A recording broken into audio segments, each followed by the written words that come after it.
Federal prosecutors would reveal last week why this business was targeted. A Central New York horse stable owner is in some legal trouble after being accused of animal cruelty. According to authorities, Misty Carey, who operates MC Stables, is facing both felony and misdemeanor charges. MC Stables boards, trains, and race horses, and deputies began searching the property back in July after receiving reports of malnourished animals. The horses have already been removed, and Carey pleaded not guilty during a arraignment yesterday before being released. A Utica man was arrested early Sunday morning after a fight along the 1500 block of Elm Street.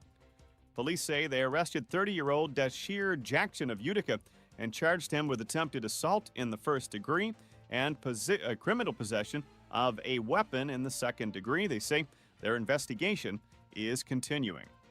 A 33-year-old man from Richfield Springs has been arrested and charged with 3 counts of promoting the sexual performance of a child, a Class D felony. Following an investigation, the 33-year-old man was in Herkimer, according to police. Their investigation started back on May 7th. According to authorities, they arrested 33-year-old Joseph P. Fodor of Richfield Springs. Fodor was arraigned in Little Falls City Court and remained on $15,000 cash bail or $30,000 bond. And MV Gives is underway. The Community Foundation of Herkimer and Oneida Counties and Up Mobility Foundation are hosting the annual Mohawk Valley Gives event, with more than 80 new nonprofits participating. You can give right now by going to givemv.org. And that's the latest. I'm Doug Callan for WIBX 950 at 92.3 FM.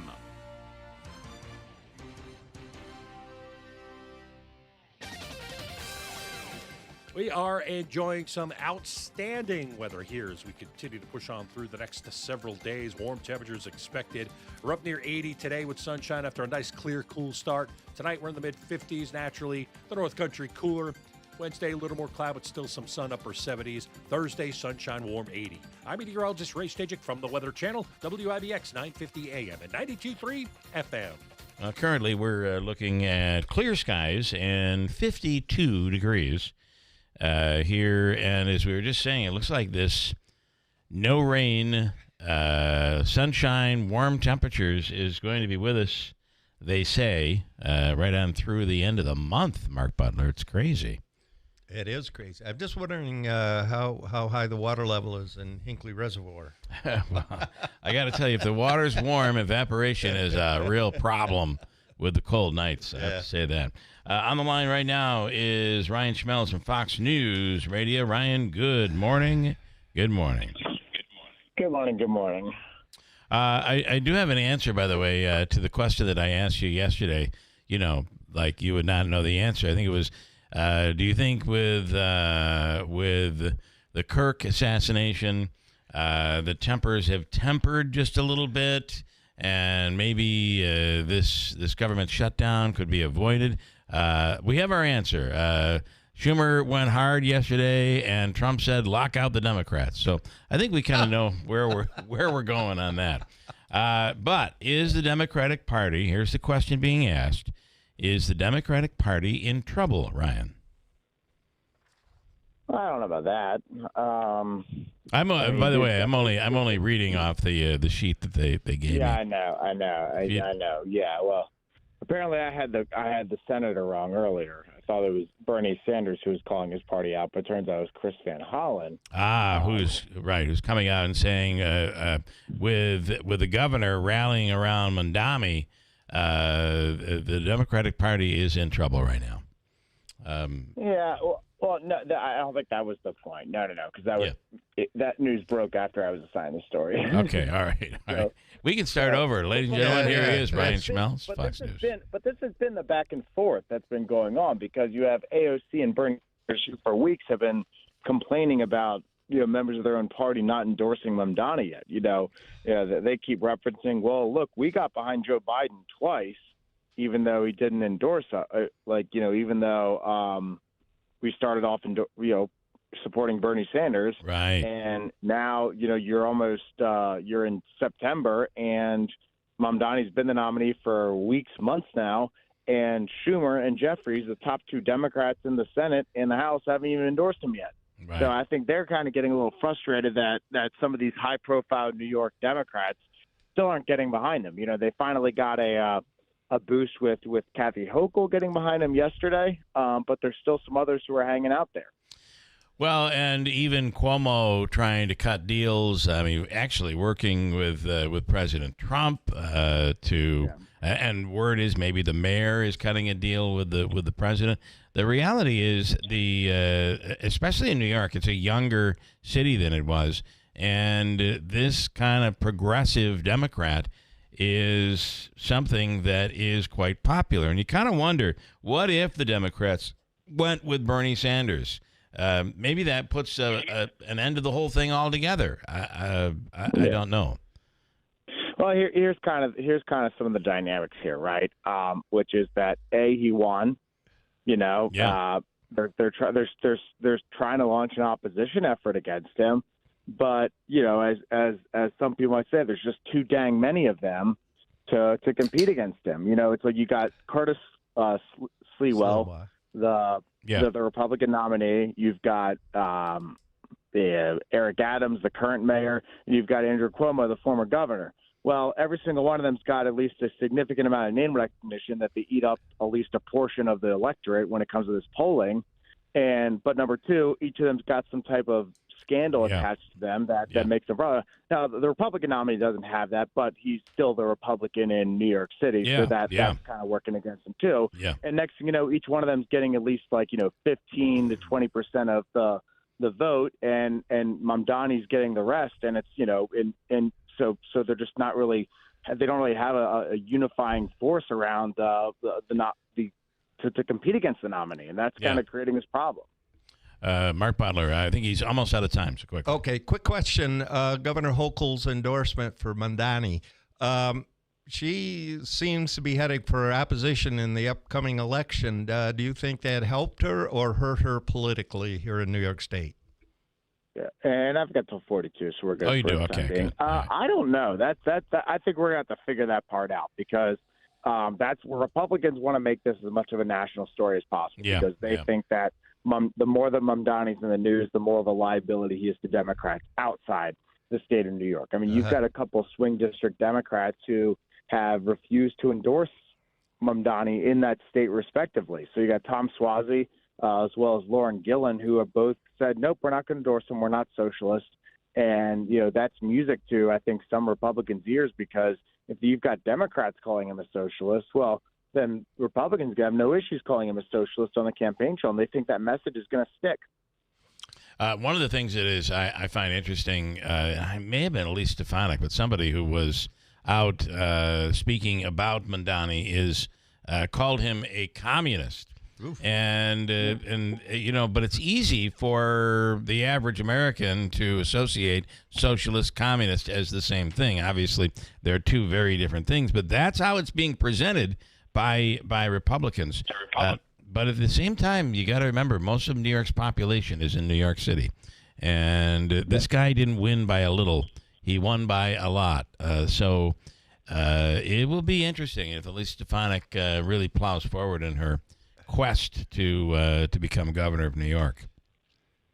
Yeah, and of course, we don't know what kind of national implications this is going to have. It's an off election year. This is the most high-profile race that's happening right now. You got the Virginia governor's race too, but where the Democrat in that race might be considered more of a moderate, and with the New Jersey governor's race, but the one that's getting the most attention is Mamdani in New York, and of course the lack of endorsements and the dynamics there are one of the reasons why it's such a big story. But I think one thing that people also say sticks out is that they think Mamdani's kind of has that gift of being a really solid campaigner.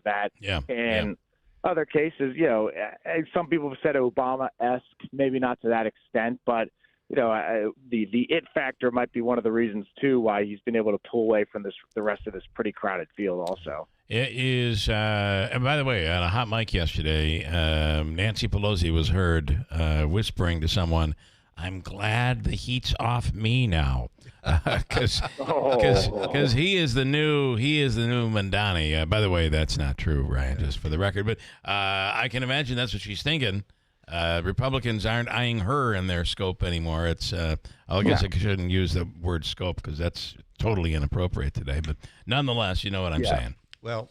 No, well, and she's been taking some heat too because of some of the comments she's made related to Charlie Kirk. I mean, she hadn't really said anything like but she's been asked to defend some of the statements that Democrats have made, and she got pretty combative, I believe, in one of the interviews she was doing. So, she certainly has taken some heat for that, even though she's also been somebody who's been a victim of the political violence with her husband Paul getting attacked. Yeah. All right, Ryan, I'll let you talk in a second. But Ryan, thank you, man, and we'll do it again real soon. Have a wonderful day. You too, guys. Thank you. Ryan Schmelz with Fox News Radio. Mark Butler with WIBX via Mayor of Newport. If you'll via excuse Newport, the expression, Bill, Nancy Pelosi is like yesterday's news. Well, and that's kind of the I think she's okay with that at this point. I'm yesterday's news. And yeah. I'm sorry, I had to get that. Well, listen, it's very interesting. But this goes back to the time when everybody was like, the Republican Party is dead. The Tea Party, it's so far right. Now you look at that today, and it's completely, I guess it'd be more mainstream than anything else. But at that time, people were predicting it's too far right. But look what it developed into, and look where Republicans are today.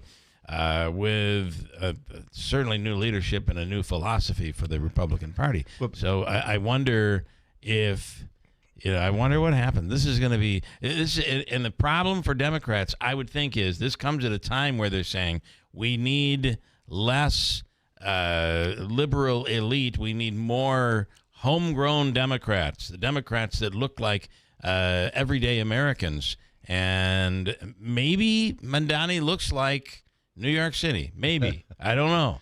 But I'll tell you, he does not look like America.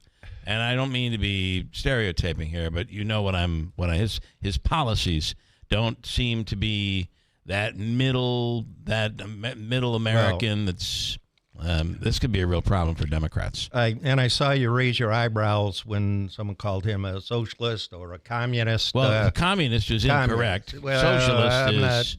It is. I'm sorry. I'm sorry. There's a little bit of a gray area there, but you could talk about that. Go back to your history books. But my point is, I'd like to hear somebody on the left give a talk without using the word authoritarian about a dozen times, Nazi, Hitler.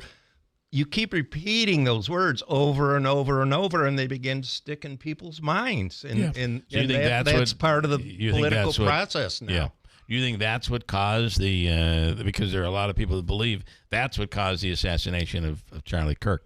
I think this kid, it's a mental illness issue. Well, it certainly is. We had that discussion last week. And this kid was hyper-focused on Charlie Kirk. There was a real hatred. It's almost as if he didn't have the same issues with Trump but he had a problem with Charlie Kirk.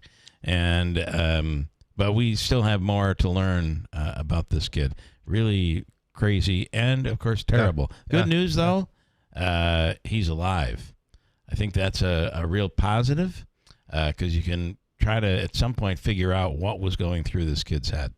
Well, they already have a lot of emails and texts and background. I think they can get a pretty accurate picture of that at this point, but I know the investigation is continuing. Well, he's alive for now. The death penalty will be coming, I guess. All right, I got a break here. Hold tight. Mark Butler is in this morning, and it's Tuesday, September 16th. This is MV Gives. It's underway now. MV Gives. Go to mvgives.org, I believe is the website, and you can give to hundreds of charities. Yeah. You could mix it up. You can give to one. Tim Reed and myself, are asking people to search for Real Men Get Tested. Real Men Get Tested for Cancer. That is our organization. It is completely nonprofit. Completely. There are no administrative fees. Every penny goes to the cause, and that cause is advertising and reminding through repetitiveness reminding people the importance of getting tested and early detection, how it can save lives. So whether you're being tested for colon cancer, prostate cancer, whatever, it's so important to follow your doctor's advice and get tested. So if you could, when you're giving to Mohawk Valley Gives this week through 8 p.m., I think, Friday, please consider giving to Real Men Get Tested. As long as we're giving plugs here, I've joined the board of directors of the Little Falls Hospital, and they have an They're agreement. also a part of this, right? Yes, oh yes, but They have a matching... a 3-to-1 match. So, and I believe the matches kick in on Friday, so that's the big giving day, or it's all. I as my understanding, some kick in on Friday, but I could be wrong. I thought Little Falls Hospital was all week long. Okay, so it's a match. It's a 3-to-1 match. Little Falls Hospital. Yeah. Okay. We'll break, and it's 6:46 WIBX. BME Company Business Machines and Equipment has been delivering office solutions for businesses in upstate New York for over 30 years. Their success comes from finding the right document management strategies and software solutions for streamlining workflows. Simply put, BME provides fast, reliable service at the best value to keep your business running smoothly. Through BME's strategic partnership with Hummel's Office Plus, they distribute supplies for just about every machine in your office at a great price. BME welcomes the opportunity to serve your business, selling, leasing, and service in Canon and Kyocera devices, as well as FP mailing solutions. An important part of BME's culture is supporting the communities they're fortunate to work in, and BME recognizes that support is one reason for their success. The future of business in BME's area is encouraging, and the company is grateful to be a part of that growth. Call BME Company at 315-574-8200 or visit BMEcompany.com. BME Company Office Solutions. Made simple. At Wheelock Disposal Service, we're not just in the garbage business, we're in the people business. Hi, I've been a Wheelock Disposal customer for over 10 years, and that says a lot. I wouldn't trust anyone else. They're always on time and polite when picking up my weekly trash and recycling. And whenever I need a dumpster or a special pickup, the office staff makes it quick and easy. I couldn't be happier with Wheelock Disposal. As a family-owned company serving Herkimer and Oneida counties, we take pride in keeping our neighborhoods clean, safe, and welcoming. Whether you're cleaning out the garage, renovating your home, or tackling a big project, our team is ready with the right dumpster, a helping hand, and a smile. We even pick up the stray trash others leave behind. We wave to your kids. We honk the horn. Why? Because we're your neighbors. Call 315-822-3427 or visit WheelockDisposal.com to join the Wheelock family today. Wheelock Disposal Service. We love garbage, and we love our community even more. Hi, I'm Phil DiGiorgio. Planning for the future isn't always easy, but protecting what you've worked so hard for is important. The DiGiorgio Law Firm invites you to a free estate planning and asset protection workshop to be held on September 18th, 5:30 to 6:30 p.m. at the DiGiorgio Law Firm offices at 258 Genesee Street, Utica, New York. Seats are limited, so call 315-732-3155 to reserve your spot. At this free workshop, you'll learn how to use trusts to preserve your home and assets from the high costs of long-term care, how to safeguard inheritances for loved ones receiving public benefits, and discover techniques to help you access Medicaid benefits for home care or nursing home costs without spending your assets down to zero. Take control of your legacy. You can't take it with you, but you can decide where it goes. Call the DiGiorgio Law Firm today at 315-732-3155 to RSVP for the workshop or to schedule your own consultation. Again, that's 315-732-3155. The DiGiorgio Law Firm. Start protecting your hard-earned assets now. Celebrating 100 years. This is Keeler. WIBX 950 and 92.3 FM. Now back to the Keeler Show.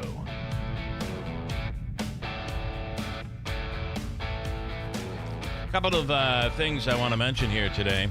If you're looking for a great place to go, why not try Newport, New York, the home of Mayor Mark Butler. There's the spot. There's so much to do in beautiful Newport.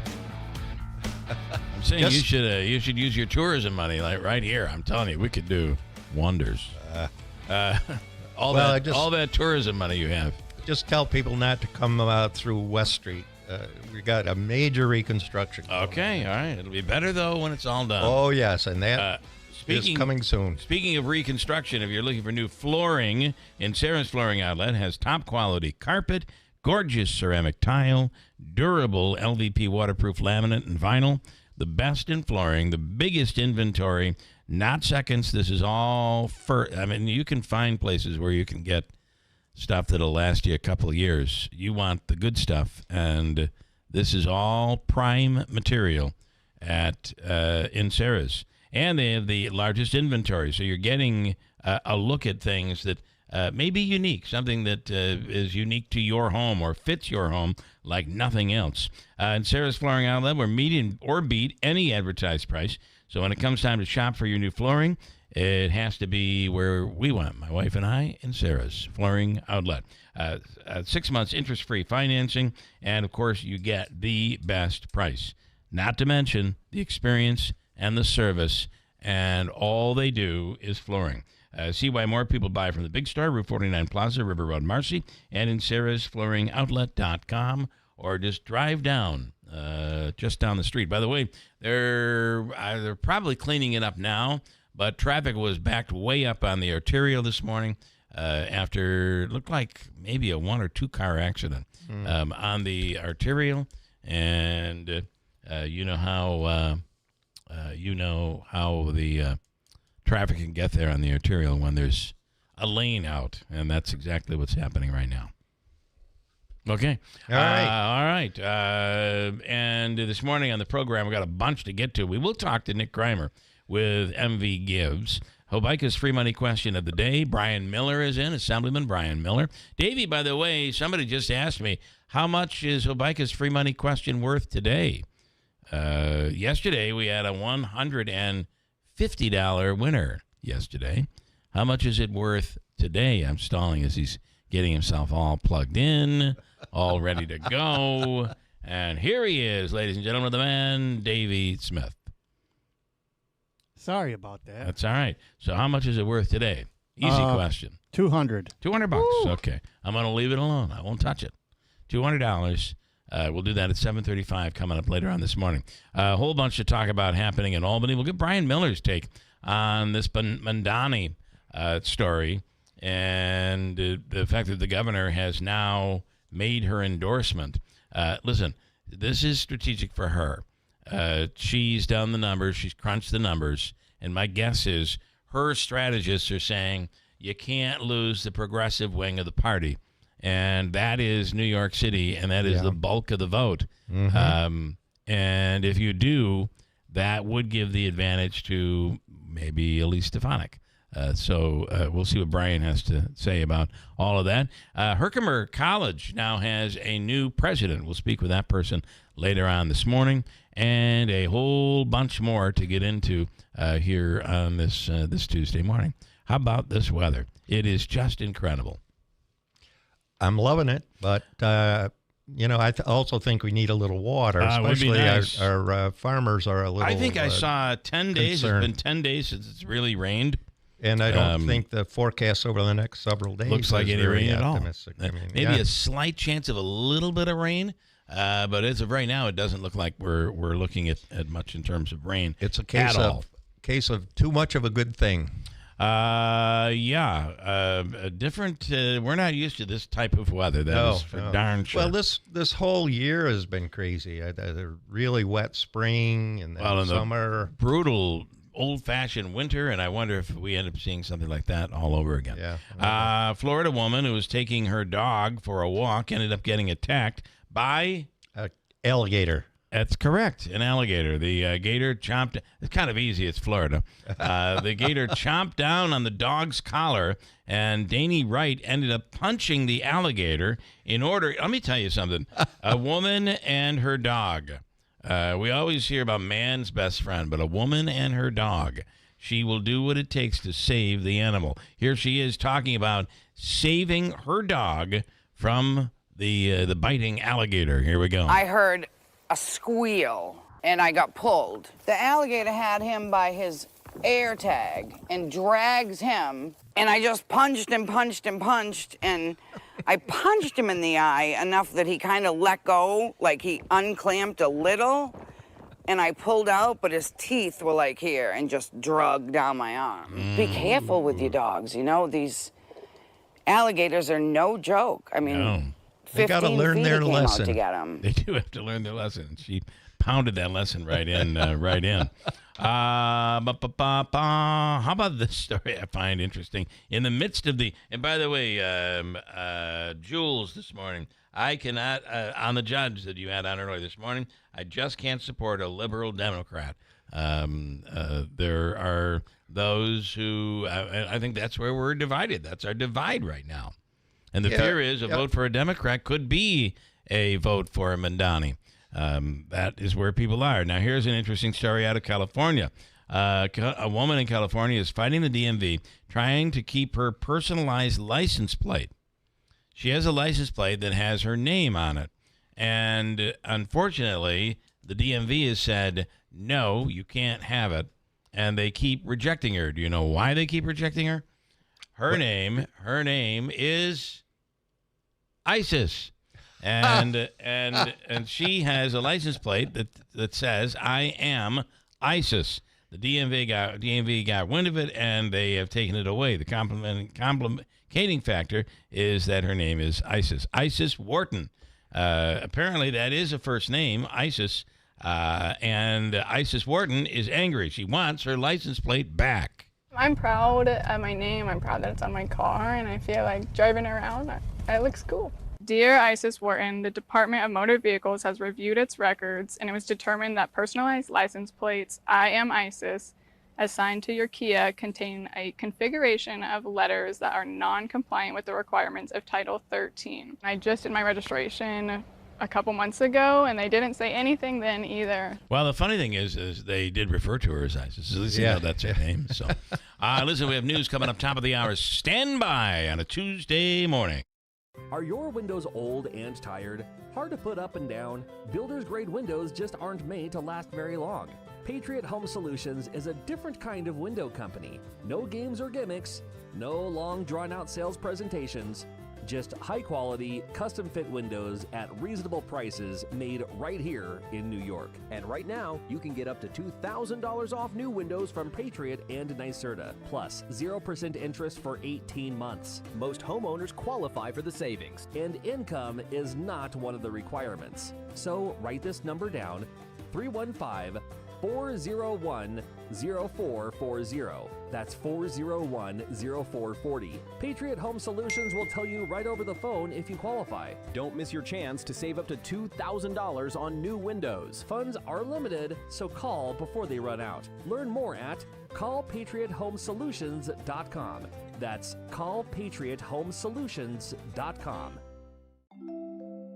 Now that we're getting older, we've been putting more thought into maintaining our health. We knew the water we drink every day could be filled with contaminants, so we called Leaf Home Water Solutions. They came to our home and did a free water test and gave us the analysis right away. We were shocked at what we saw. They found heavy metals like iron and copper. Our own tap water was putting our health at risk, but Leaf Home Water Solutions made it easy to get safer water from every tap and hose. A whole home solution. They have more than 250 product combinations and designed a system that fits our needs and budget. The installation took less than a day. With Leaf Home Water Solutions, our water is safer and healthier. When we drink, when we cook, when we shower, even when we garden. We feel better about our health. Thanks to Leaf Home Water Solutions. Schedule your free home water test today at leafhome.com/free and save 15% on all home water treatment systems. That's leafhome.com/free for your free home water test and 15% off. From the Stanley Theater Studio, WIBX Utica, Rome.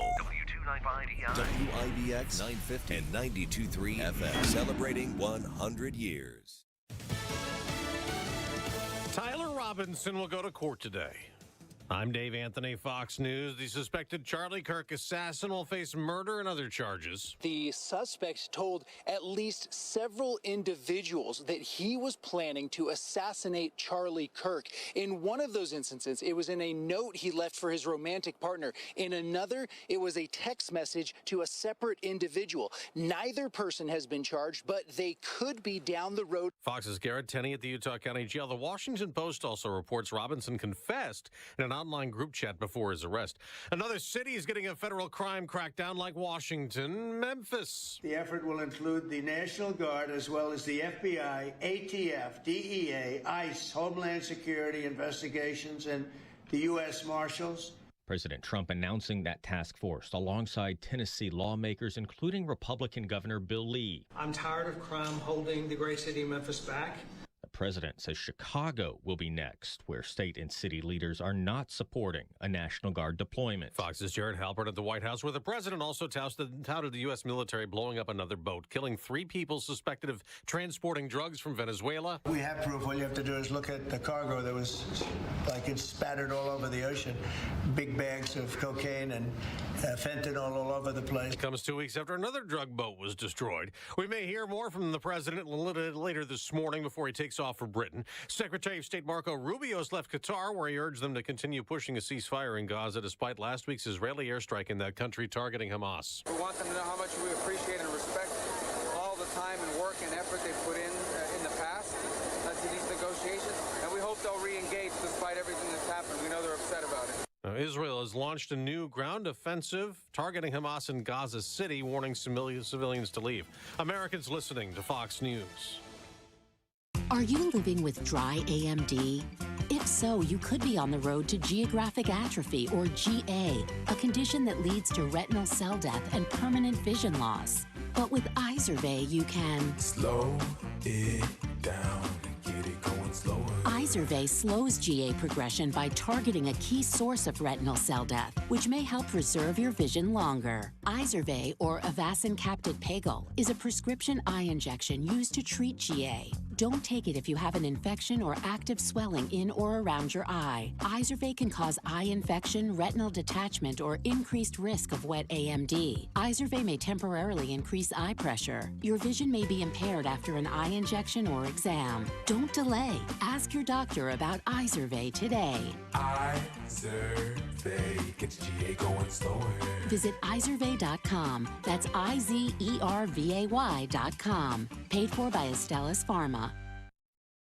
People across America keep paying tribute to conservative activist Charlie Kirk, and there was a bipartisan vigil at the U.S. Capitol. Here's Congresswoman Lisa McClain. Not only did he inspire my daughter, but he showed a lot of young Americans that love of country and faith and in freedom, those are all values that are worth fighting for. Well, there's also concern in Congress for their own safety. Florida Democratic Congressman Jared Moskowitz said some members are scared to death.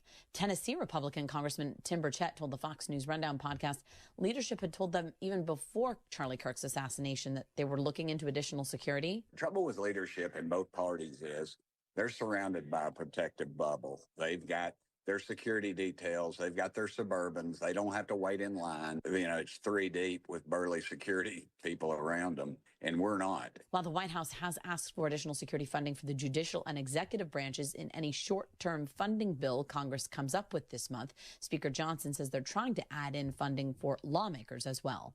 Jessica Rosenthal, Fox News. The Federal Reserve will start a 2-day meeting assessing inflation and a slowing job market. That's expected to lead to an interest rate cut tomorrow, like President Trump has been demanding for months. On Wall Street, stock futures not moving much, up a little for the Dow and for the NASDAQ after the record highs for the NASDAQ and S&P 500 yesterday. In the NFL, there was a double the Monday Night Football to close out Week 2. Herbert launches downfield. It's Johnson in stride. Touchdown, Chargers. Justin Herbert threw 2 TD passes, leading Los Angeles past the Las Vegas Raiders 20-9 on ESPN after Tampa Bay scored a last-minute touchdown to beat Houston 20-19. The Chargers and the Buccaneers among 10 teams in the NFL still unbeaten. In baseball, Philadelphia clinched a division title, the National League East, after the Phillies beat the LA Dodgers 6-5 in extra innings. I'm Dave Anthony. This is Fox News.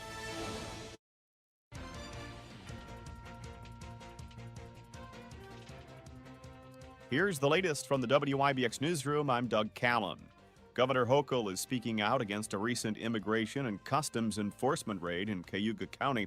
In Syracuse yesterday, Hochul called that raid on the Nutrition Bar confectioners in Cato September 4th both cruel and un-American. Dozens of factory employees were detained, and some ended up being deported to Guatemala in less than 3 days.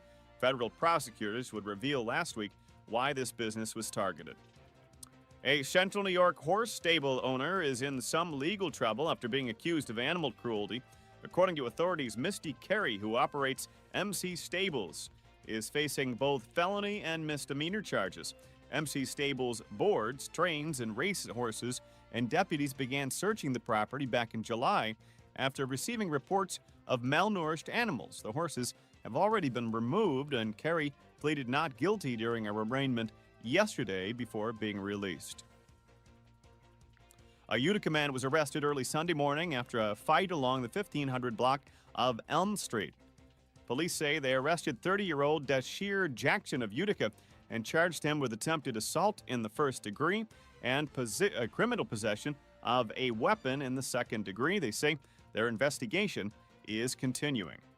A 33-year-old man from Richfield Springs has been arrested and charged with 3 counts of promoting the sexual performance of a child, a Class D felony, following an investigation.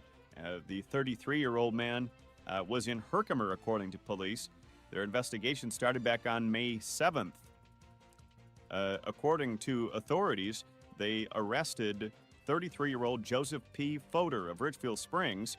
Fodor was arraigned in Little Falls City Court and remained on $15,000 cash bail or $30,000 bond.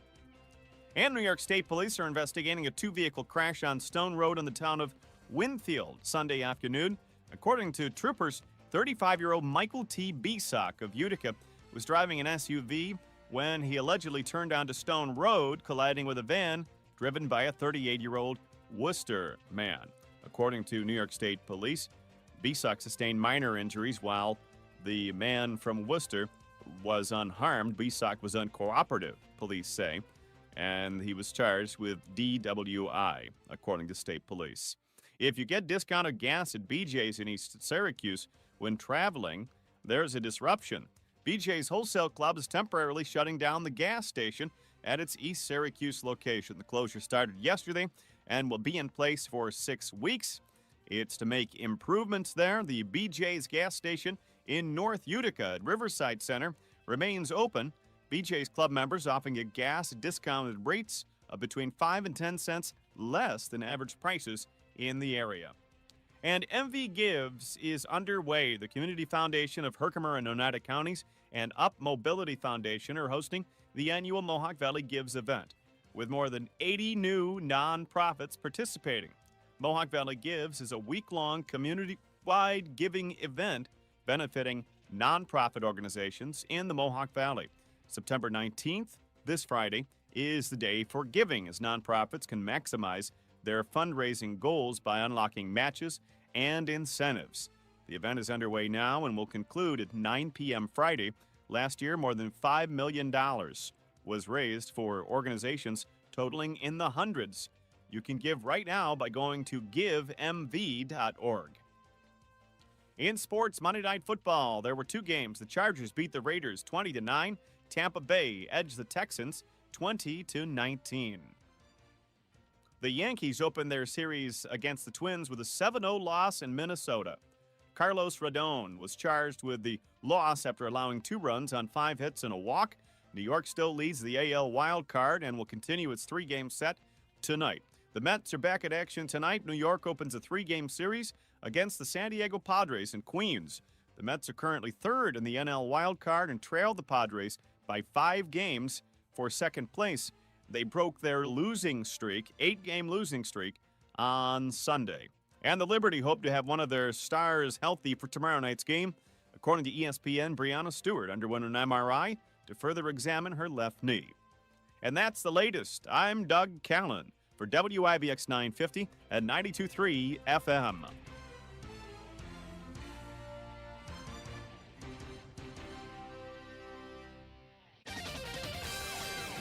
We are enjoying some outstanding weather here as we continue to push on through the next several days. Warm temperatures expected. We're up near 80 today with sunshine after a nice, clear, cool start. Tonight we're in the mid-50s naturally. The North Country cooler. Wednesday, a little more cloud, but still some sun, upper 70s. Thursday, sunshine, warm 80. I'm meteorologist Ray Stajic from the Weather Channel, WIBX 950 AM and 92.3 FM. Currently, we have sunshine, and it is 53 degrees. Coming up, the question a lot of people were asking last week, and Dr. Hall promised that he would get into it this week, is the connection between Tylenol, women pregnancies, and as opposed to male pregnancies, which there you go, liberal, which might be possible today. I don't know. Tylenol and autism, and the connection. We've heard a lot from RFK Jr. on this. What does Dr. Hall think about all of it?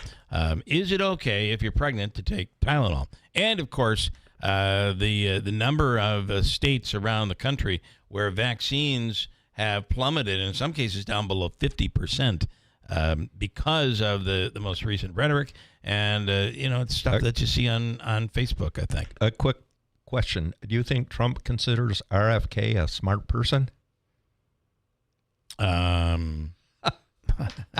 I don't know as these days go on. I think I would hope he put him in the position, right? Well, you told me that.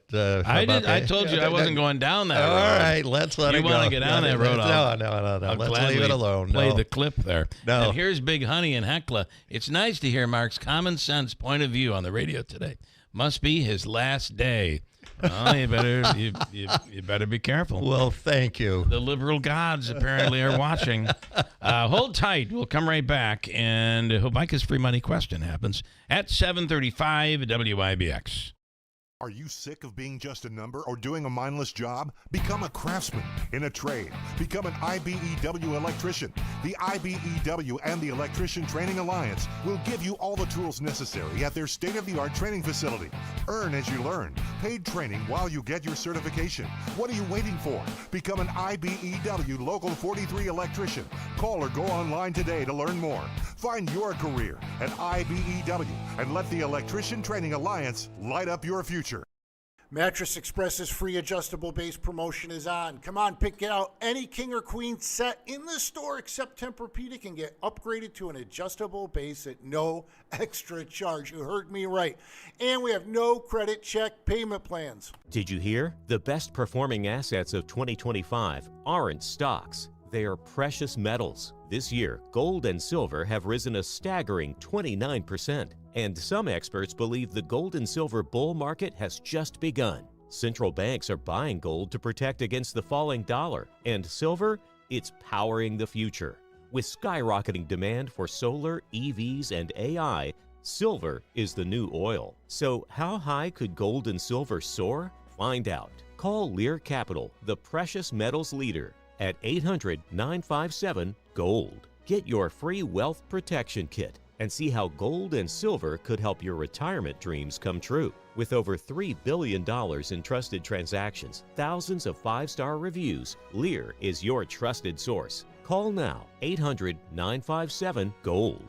That's 800-957-GOLD. 800-957-4653. Hey, if you've got ugly, cracked yellow toenails, let's be honest. You got toenail fungus. Stop grossing out your family and friends and do what so many have already done. Try Crystal Flush. You're not alone in this. Millions of Americans suffer from toe fungus. It can affect the quality of your life, and it can be dangerous. It's not going away on its own. Most drugstore products, home remedies, prescription drugs, even those expensive laser treatments, they don't get to the root cause of your fungus. Crystal Flush is different. Unlike anything you've seen or tried before, it works by deeply penetrating and disrupting the cellular structure of the fungus, flushing it out at the source. It's genius. So end your embarrassment now. Thousands are literally wiping their fungus clean and showing off their toes again at the beach, the pool, the gym, wherever. You don't need to hide your toes anymore. Imagine wearing sandals, and you'll do it if you try Crystal Flush totally risk-free. Go to crystalflush.com, CRYSTALFLUSH, crystalflush.com. Hi, this is Ray Durso of the Genesis Group. If you're interested in keeping up with events and news in the Mohawk Valley region, I have the show for you. It's called This Week in the Mohawk Valley, and it airs every Sunday on WIBX. Join us as we talk with area business leaders, elected officials, law enforcement, educators, and more. Don't miss This Week in the Mohawk Valley every Sunday at 9 a.m. on WIBX 950 a.m. 92.3 FM. WIBX. This is Keeler. WIBX 950 and 92.3 FM. Now back to the Keeler Show. Well, portions of the program brought to you by Pani Mazda. And you know, Mazda's transformed successful race-proven technology. I'll get through this, Mark. I know. Into the new Mazda. You can save on a new Mazda lease. Enjoy 2.9% APR financing on new 2025 Mazda CX-30s, CX-5s, with 1.9% APR financing on the new 2025 Mazda CX-50s, CX-70s, and CX-90s. See the dealership for details. I'm assuming we'll be seeing the 2026 Mazdas coming out real soon. As Ricky Z says, come on in, let's make your deal on a new Mazda, where it's always easy to do business. Steep Pani Mazda, Commercial Drive in Yorkville. Your eyes really light up when you talk about Mazda. Listen, it's exciting for you. It's mainly about Ricky Z. Have you ever heard him play the piano? I know he's a great musician. Yeah. And have you ever seen him cut a deal? Even better. Barneveld, it's time to celebrate with GPO Federal Credit Union. They're marking 10 years in Barneveld with a decade of dedication. There's many offers. There are many offers where you can take advantage right now, and you can reach out to the people at GPO Federal Credit Union for details. Much of it is tied to, based on the opening of a checking account. And you can get the most amazing deals if you open your checking account now at GPO Federal Credit Union. And it's all over at any of the GPO locations. But Barneveld, a special thank you for 10 years. And you go to gpofcu.com for details on the celebration, on the opportunities, and how you could open up your new checking account. NCUA insured. Entry into any of the contests based on opening of a checking account. See Bridge for full details. Contest ends September 30th, 2025. Go to gpofcu.com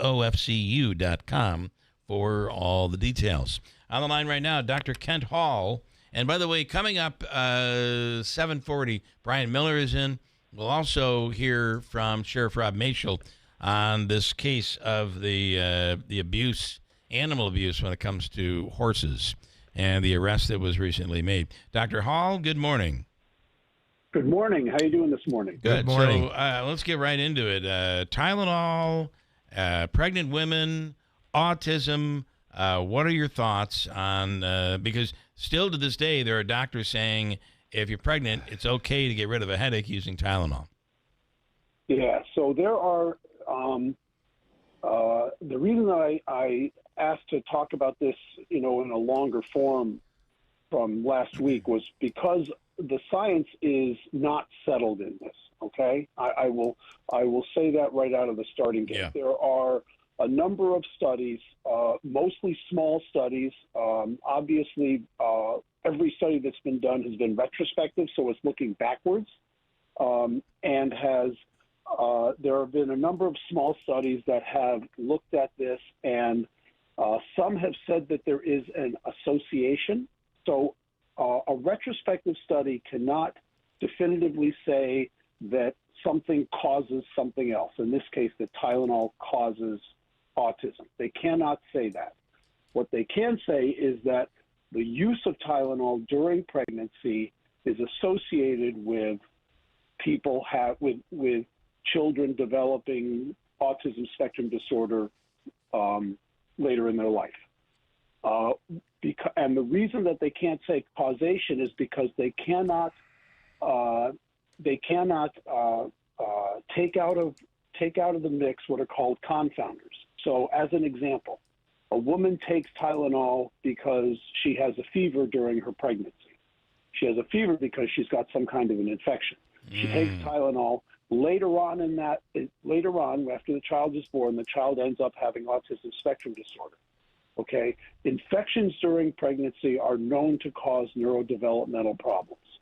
Some infections during pregnancy are known to cause neurodevelopmental problems. So was it the Tylenol or was it the infection itself? And the Tylenol was just because the use was triggered because the person had pain. Mm-hmm. Correct, because they had pain, because they had fever. Those are the two most common reasons for people taking Tylenol, pain and fever. So there are two studies that I think point in different directions, but I think both are good from a methodologic standpoint. So the first was just recently published from the Icahn School of Medicine down at Mount Sinai. And that was a retrospective study that actually looked at all of the other studies. So it looked at 46 or 47 studies that had been done and looked at what they considered to be the best studies. And what they did was they when you do this kind of study, you look at them and then you grade the studies based on how rigorous the science was, how rigorous the methodology was that the studies used. And what they found that in looking at those studies and parsing them down, there were studies that accounted for about 100,000 subjects. Yeah. That showed that in their estimation there was an association between taking Tylenol during pregnancy and people and kids later on developing autism spectrum disorder. Again, you cannot take out the confounders. The other study on the other side was actually a Swedish study that was actually published in August of last year, so about a year ago. And that one was an interesting study because that looked at 1.2 million kids, and it was a sibling control study. So that means that they looked at kids from the same family that had one that had taken, whose mother had taken Tylenol during the pregnancy, and the other who's the same mother had not taken Tylenol during their pregnancy. And what this does is it tries to control for the environmental factors, the fact that they're grown up in the same family, have the same socioeconomic status, et cetera, et cetera. And that study, again, 1.2 million, so 10 times the size of the other study, showed that there was no association between taking Tylenol and autism spectrum disorder. So if somebody comes to you and says, the science on this is defined, it is set, it either does or does not, they're not being totally forthcoming with this. There are still some questions. And unfortunately, because of the nature of this question, there is the only way that you can do a definitive study, or the way to do a definitive study is doing what's called an RCT, okay, which is a study where you control for everything else, and the only variable is whether somebody got Tylenol or didn't get Tylenol. With larger numbers, so that you can see something significant.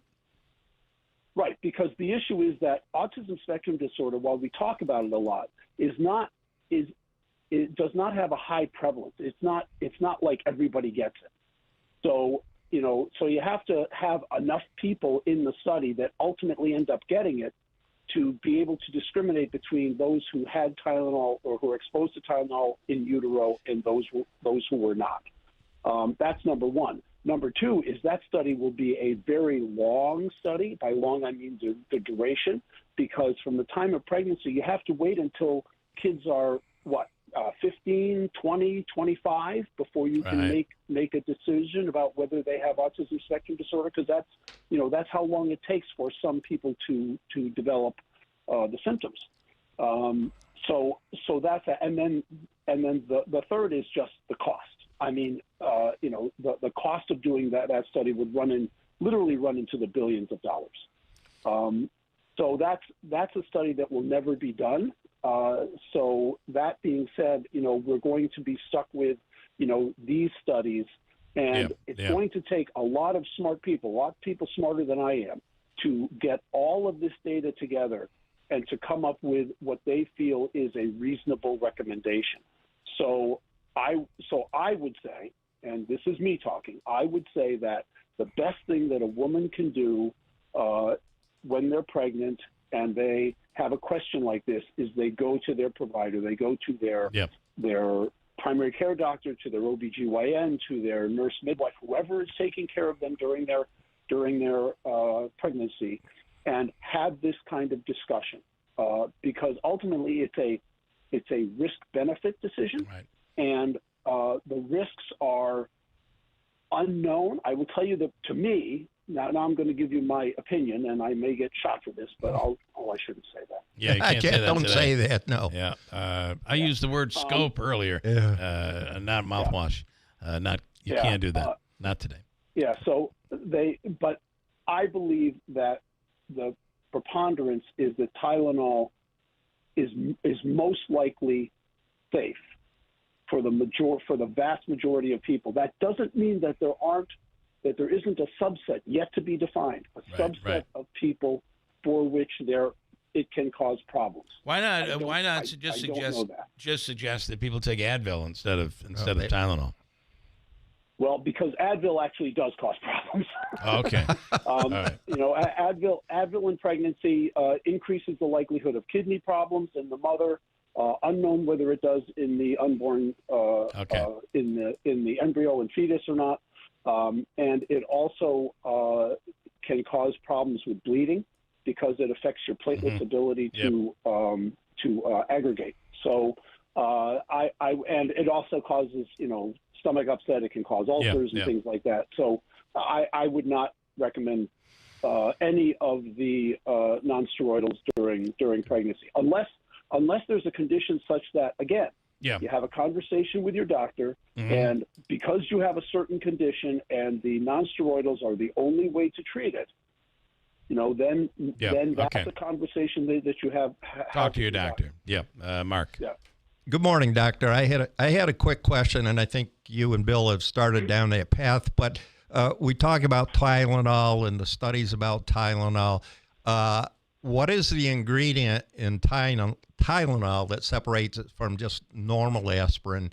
And would you recommend just plain ordinary aspirin for a pregnant woman rather than taking one of these, either Advil or Tylenol? Yeah. So Tylenol, and the generic name for Tylenol in the United States is acetaminophen. In the rest of the country, in the rest of the world, or the majority of the rest of the world, it's called paracetamol. The active ingredient is acetaminophen. The active ingredient in aspirin is aspirin. Those are two ibuprofen would be Advil of medication. Yeah, those are two entirely different classes of medication. Aspirin is in the class of nonsteroidal anti-inflammatory agents, and that includes aspirin, ibuprofen, which is what Advil is, naproxen, which is what naproxen is, and what Aleve is, and others as well. And so they're in an entirely different class.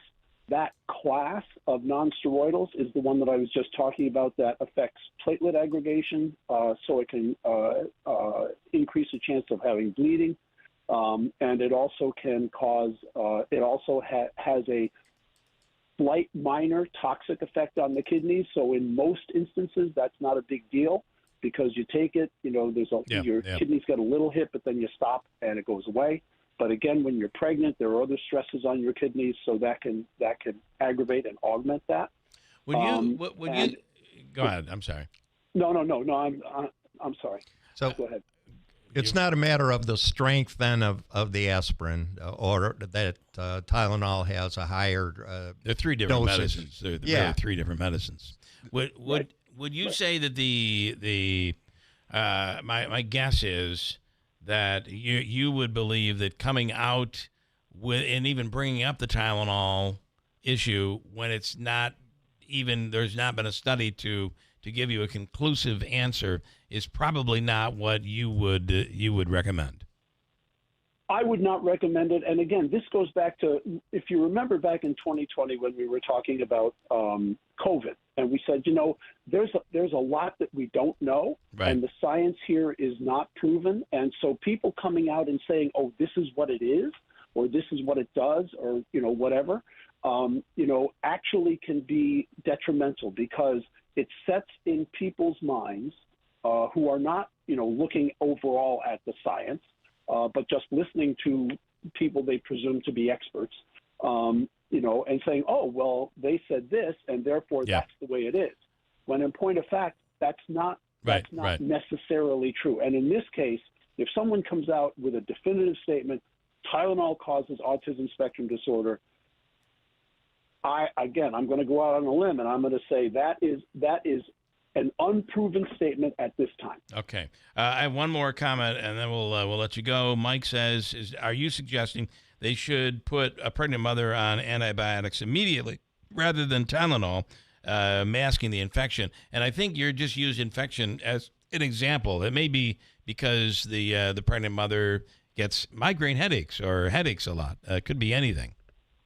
Well, that's true. The other thing that I would say is that many infections, in fact, I would say most infections are caused by viruses. Antibiotics don't do anything for viruses. Right, and in fact, if you expose people to an antibiotic when they don't need it, i.e. they have a common cold. They have a cold is caused by a virus. If you give somebody an antibiotic for that, then all the bacteria that are in their body, and we've got literally billions of bacteria in our body, are now exposed to it and have the opportunity to develop resistance against that antibiotic, which means that going forward, when you get a real infection with one of those bacteria, that we have a harder time treating it. I want to leave you with this anecdotal observation yesterday, and it does have to do with the medicine side, and it also has to do with the COVID shot. It has to do with politics. It has to do with everything. Why did so you point at me so when you yesterday, said that? don't worry.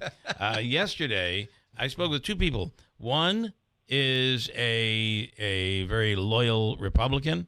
One is a very loyal Democrat. And I was kind of just observing the two of them argue back and forth, which I was like, how do you like it? I thought that was kind of, Anyway, they're going back and forth about the Charlie Kirk assassination.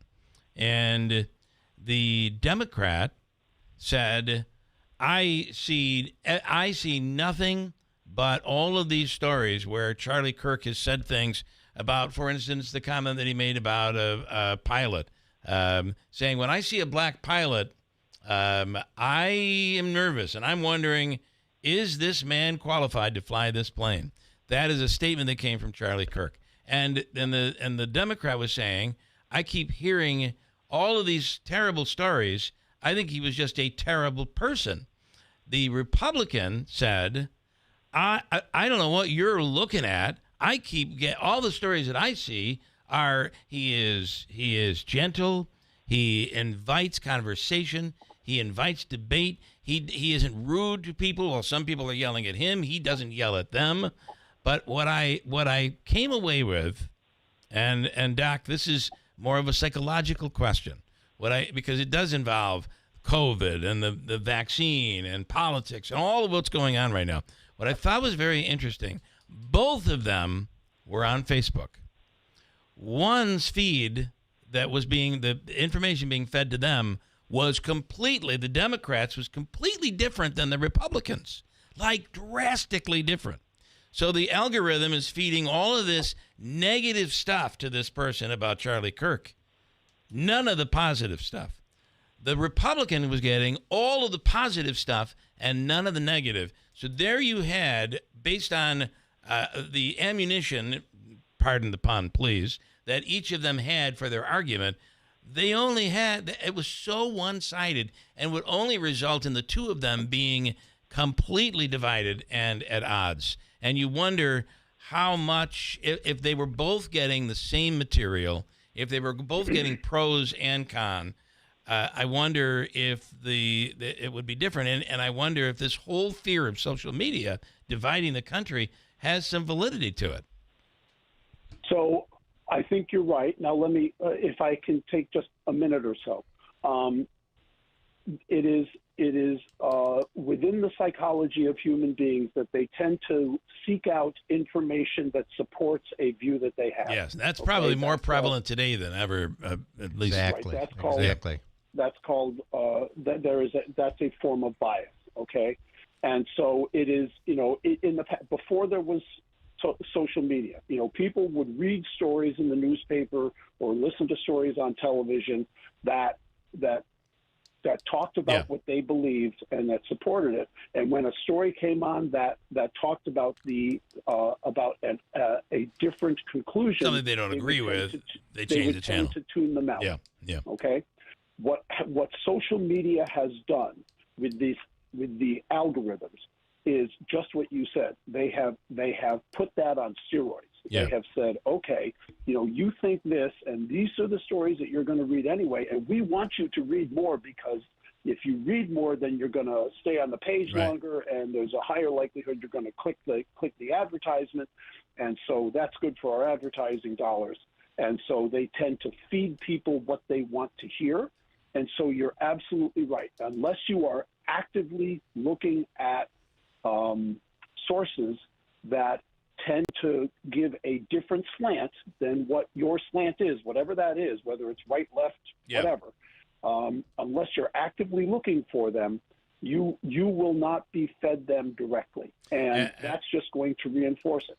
I believe that Charlie Kirk was a good person in his private life. He had ideas that I personally do not agree with, but he was a good person, and he, and what happened to him was beyond a tragedy for his family, and was just wrong. It was, and for for the country as well. Yes. But do you see though how you have these two opposing sides, and they're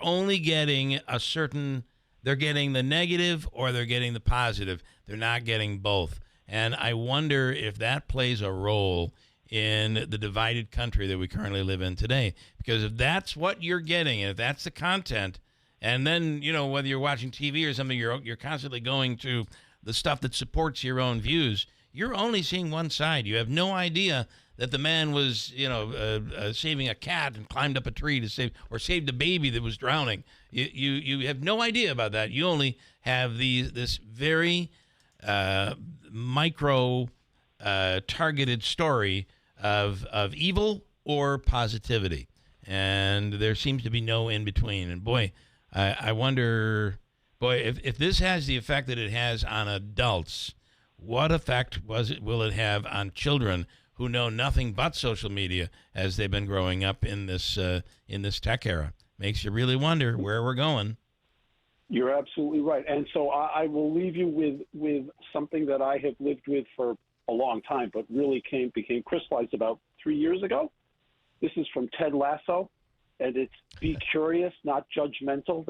That's actually a quote that was initially attributed to Walt Whitman, but actually Walt Whitman never actually said that. So I attribute it to the movie, Ted Lasso, to the television show. I love that show. Ted Lasso. Yeah. But that's a way that I try to live. I'm curious about things.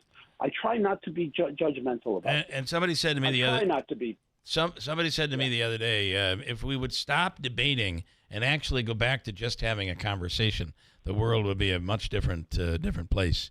Because when you're debating, you're going in already. You're going in ready to win. That's your goal, and a conversation should just be between two people. You learn from a conversation. And formal debating, actually, you try to win. There's winners and losers. Yeah. And when you have a conversation with someone who, with a colleague, with a friend, with a neighbor, it's a conversation. Yep. And you can learn something from them, and they can learn something from you. Doc Hall, we appreciate it. Thank you as always. We'll do it again soon. Thank you. Thanks, everybody. Have a great day. Please be safe. Enjoy this great weather. All right. We will absolutely do that. And Mark Butler now, ladies and gentlemen, will conclude this segment with his rendition of Kumbaya. Go on. Oh, you don't want to do that? No. I'm saving my voice for the Christmas song. I have a couple quickies that we're going to do. Micah's free money question, and Brian Miller is coming in. Busy hour. All right. Nick Grimer is with MV Gives, the Community Foundation. Nick, good morning. Thank you so much for coming on. And I just wanted to have you give everybody a little rundown of what's happening this week. In a nutshell, this is a great week for giving to nonprofits in the community. Bill, thanks for having me, and I'm sure all your listeners are just inundated with Mohawk Valley Gives propaganda around town between all the billboards, the advertising, the mailers. It's our Super Bowl week. I don't know. Can you say Super Bowl? Am I sure. You're good. And Buffalo Bills. Yeah, we're on the way to the Super Bowl, the Buffalo Bills. So as long as you put it in that perspective, then absolutely. Right. But it's a huge week. This is a huge week, and let's not forget too is you're coming up on fourth quarter, and what a great way to get in a tax deduction, and this would all qualify for that. This should be a universally beneficial campaign for both the donors who obviously we know living in this community for so long how generous our community is, and then also all of the over 400 different not-for-profit organizations that are participating. This is a quieter time of the year for those organizations, a little bit less revenue. You're coming off post-summer. You have golf tournaments and galas and events where you had a little bit of a boost. This is a great time, like you said, for donors to do some tax planning. And we're big advocates at the Community Foundation of if people have gotten to the position in life where they're able to give money away, they might as well do it in a tax efficient and effective way to reap all the rewards, take advantage of the benefits that are in place. There's nothing wrong with that. That's a great thing. So Mohawk Valley Gives is a great way to connect those donors with causes they care about and make it fun and easy. Isn't it fun to give away money, Bill? It is. We'll be doing that just in a few minutes, by the way. All right. So where do they go in order to give if they want to give right now? So right now, early donating has opened. It opened up yesterday, and I'm actually excited to be able to say, as of this moment, we've already surpassed 1,000 individual donors in 24 hours. Wow. And $492,000 has already been donated just since yesterday. And this is only early donations. We haven't even gotten to Friday, which is the big MV Gives celebration day. Right. So anybody can go visit givemv.org. You can browse through a catalog of all of the organizations. You can type in a name of an organization that you know about. For example, if you're looking to support awareness and advocacy for men's cancers, you can type in an organization called Real Men Get Tested. Yes. Simple donation page. Easy checkout. You get an automatic tax receipt, and then that donation goes right to your favorite organization. Again, Real Men Get Tested is just on my mind for some reason. I don't know why, but I found you can actually type in just Real Men, and it pops right up. That's right. Yeah. Get on the givemv.org website before you type that in. That'd be great. Yes, important. Givemv.org. Type in, you would search for any charity, or you can browse through all of these, but you could search for Real Men, and Real Men Get Tested for Cancer comes up.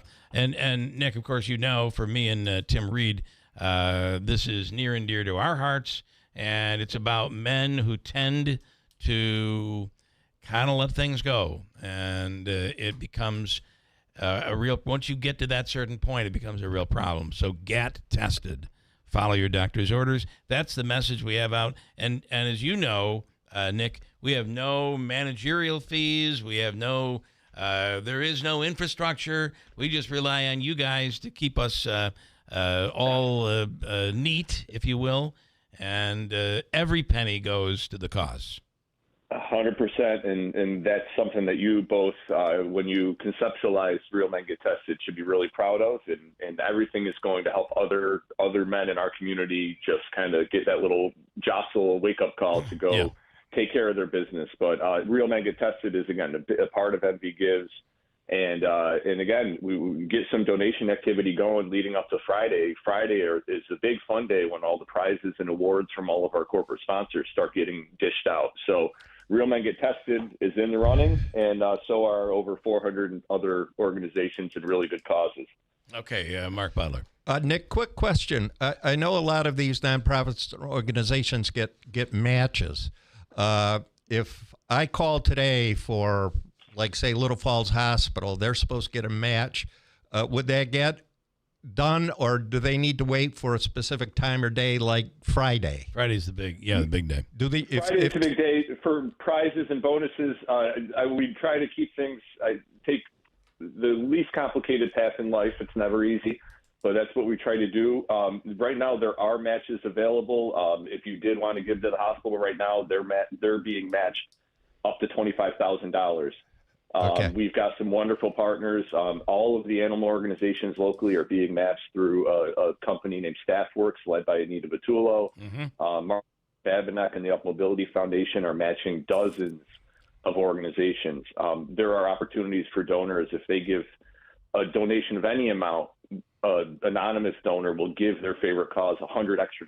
So if you give $5, that organization will unlock $100 more. So we're trying to turn giving into fun. Okay. GiveMV.org. GiveMV.org. But I got a solicitation from somebody that said specifically donate on Friday so we can get the match. Would they say that in their promotional material? So we would encourage you to check out that page. So when you go to the catalog, anybody who's listening, when you go pick your favorite charity to donate, some matches are currently open and active, and some are only Friday. Okay. So it just depends on which match they have. And yeah, Mark, that's a really good point. I'm glad you said that because we want people to donate early, but if that match isn't active till Friday, you might want to put a reminder on your phone for Friday morning and do the gift then and get that money doubled or tripled. Okay. And actually, the match is active on the Little Falls Hospital page now. So, okay. All right. It is. But listen, go to Little Falls Hospital, but don't forget, go to Real Men Get Tested also. We really do appreciate it. And I can't tell you how positive this event is, and we thank you guys over there for what you do with us. Tremendous. Well, we're happy to be the platform, but a good idea is only as good as the people that come out of the woodwork and open their wallets. So last year, our community gave $5.2 million in 2024 on Mohawk Valley Gives. This year, we're hoping to put up a big number on the board, and it's only for the betterment of all the organizations doing great work. So it's easy to be the platform. We're dependent on people to come out there and pick their favorite cause or charity. Nice. So please visit the catalog, and you'll find something that you'll like in there, I promise. All right. And by the way, I just noticed, even if you just type in, when you search, just type in real, we come right up. What a I'm just plug. saying. I'm just What a saying. plug. I'm just saying. Some people pay a lot of money for that search engine optimization, right? I got to tell you, we of course strategized for long hours to get there. All right, Nick, thank you for what you guys do. Thanks, Nick. Yeah, Bill, Mark, thank you. And again, visit at givemv.org up until 9 p.m. Friday night. 9 p.m. is the cutoff, so get your donation in by then. Thank you so much. Okay. All right, everybody. Have a good day. Thanks, and you do the same. By the way, I just looked at Real Men Get Tested. So far, we have raised $0. We have a long ways to go. Come on, people. Now, do you have a specific time or day for a match? Or No, we aren't doing a match. Oh, you're not doing a match. Okay. No. But if we don't raise any money, Tim and I are going to light a match, and we're going to jump into the fire. Or something like that. Please, if you would, just search for Real Men Get Tested, and it'll pop up. But give to any of the charities. GiveMV.org is the website. All right, I want to just quickly go to Sheriff Mashel, and then we'll do the free money question and get Brian in here this morning. Sheriff, good morning. I know that there was just recently an arrest yesterday regarding this has been an investigation that's going on for quite a while regarding the treatment of horses, right? Yes, sir. Good morning. Good morning. And this investigation began in July when our office received information that there was a farm in the town of Verona, which was supposed to be caring for and training and feeding horses for business. We began our investigation. Upon arrival, we found 17 horses. There were allegedly more, but upon our arrival, there were 17 horses at the farm. We had a veterinarian. Make a long story short, we take a veterinarian with us. There's a scoring system for horses. It's a 1 to 9 scale. The lower the number, the worst case, the worse condition the horse is in. Ideally, you want your horse to score in the middle somewhere. So the top end would be like an obese horse. The middle would be a perfect horse, and then towards the end. But these horses all scored, sadly, between ones and twos. One is like imminent death. They were scored by an independent veterinarian. Just very, very sad case. One of the horses was so poor that it had to be euthanized at the farm there. But we were able to return some of the horses to their owners immediately. The ones that we either couldn't get owners for located, or the suspect themselves was a partial or complete owner of some of these horses. So that required us to get a search warrant from county court. We executed the search warrant, seized all the horses. They are at an undisclosed location right now, doing well. They are improving each day. This case was very extensive. We had a ton of partners helping us. All the information was put through the Oneida County Grand Jury recently, and last Thursday they returned an 18-count indictment, 17 counts of misdemeanor of animal cruelty, and 1 felony count of aggravated animal cruelty. That's for the one horse that obviously was so bad that it had to be euthanized on the farm. So just a very, very sad case. The individual was charged. So the indictment came out on the end of last week. The individual was picked up and then arraigned Monday morning in county court. Because it's an indictment, the arraignment had to take place in county court. Couldn't happen at cap court or a local court. And upon arraignment, again, 18 counts in indictment. Upon arraignment, released on their own recognizance with a return court date. Just a sad case, and certainly. But the bright side, we were able to save 16 of the 17 horses. Wow. And they're on the road to recovery currently. Just thank you to so many people that assisted us with this case, because it's way beyond just law enforcement.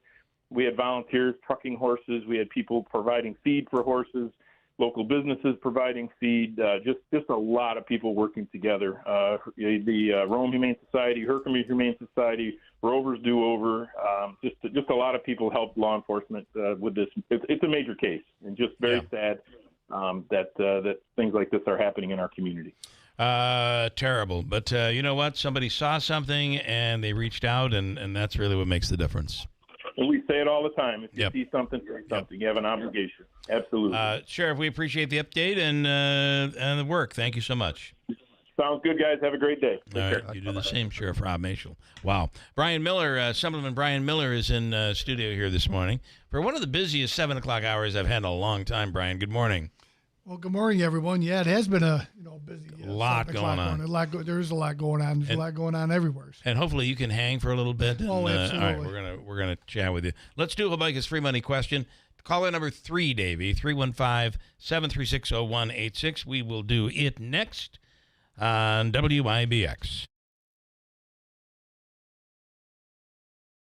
In life, we're often faced with difficult decisions. When it comes to caring for our loved one, the choice can be overwhelming. But amidst the uncertainties, there is one decision that stands out as an act of profound love and gratitude: choosing hospice care.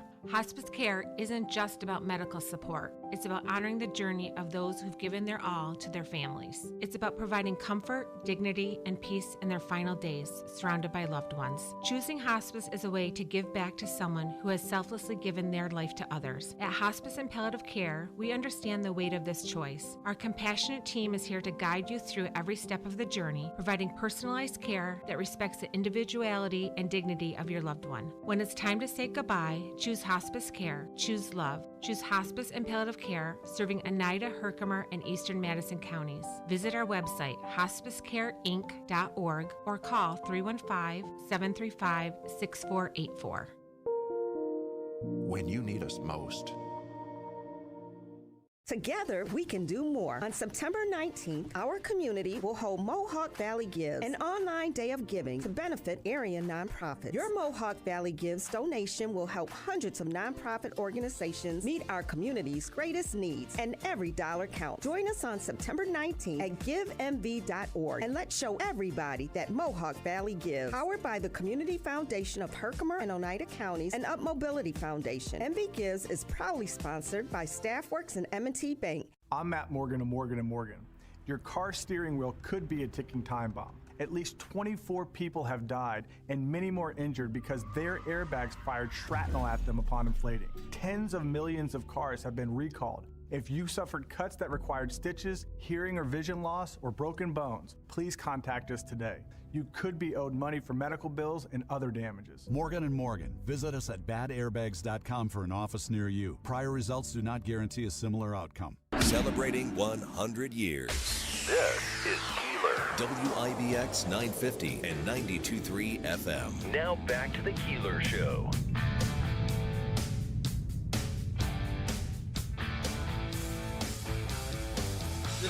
All right, just hold your horses over there, for God's sakes. No pun intended there. I can't say anything today. Come on. Can't say anything. I told you when we began, words have significance. They do. Let's do Hobeika's free money question. It's from the Hobeika Law Firm, Joseph and Andrew Hobeika. And today it is worth $200.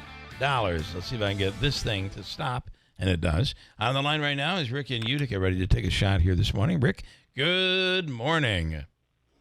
Morning, Bill. Are you ready? You'll have 7 seconds, in order to answer the question.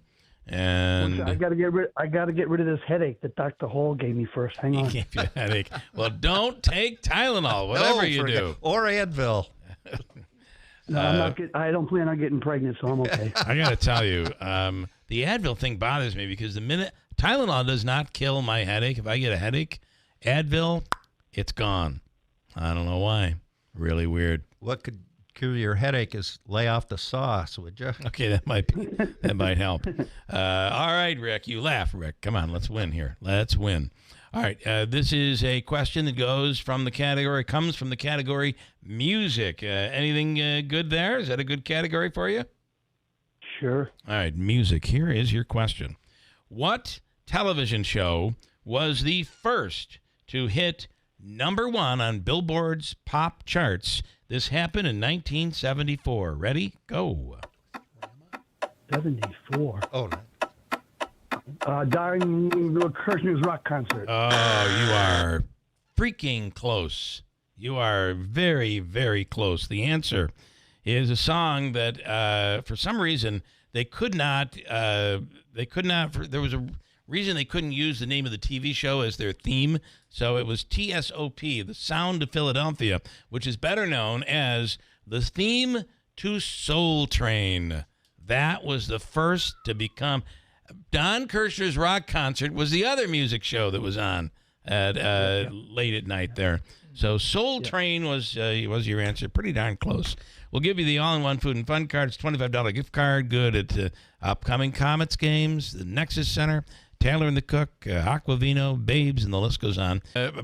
In studio is Assemblyman Brian Miller. Good morning. Good morning, everyone. Good morning, Brian. We had asked you the question. I got about 2 minutes here, and then we'll continue this on the other side.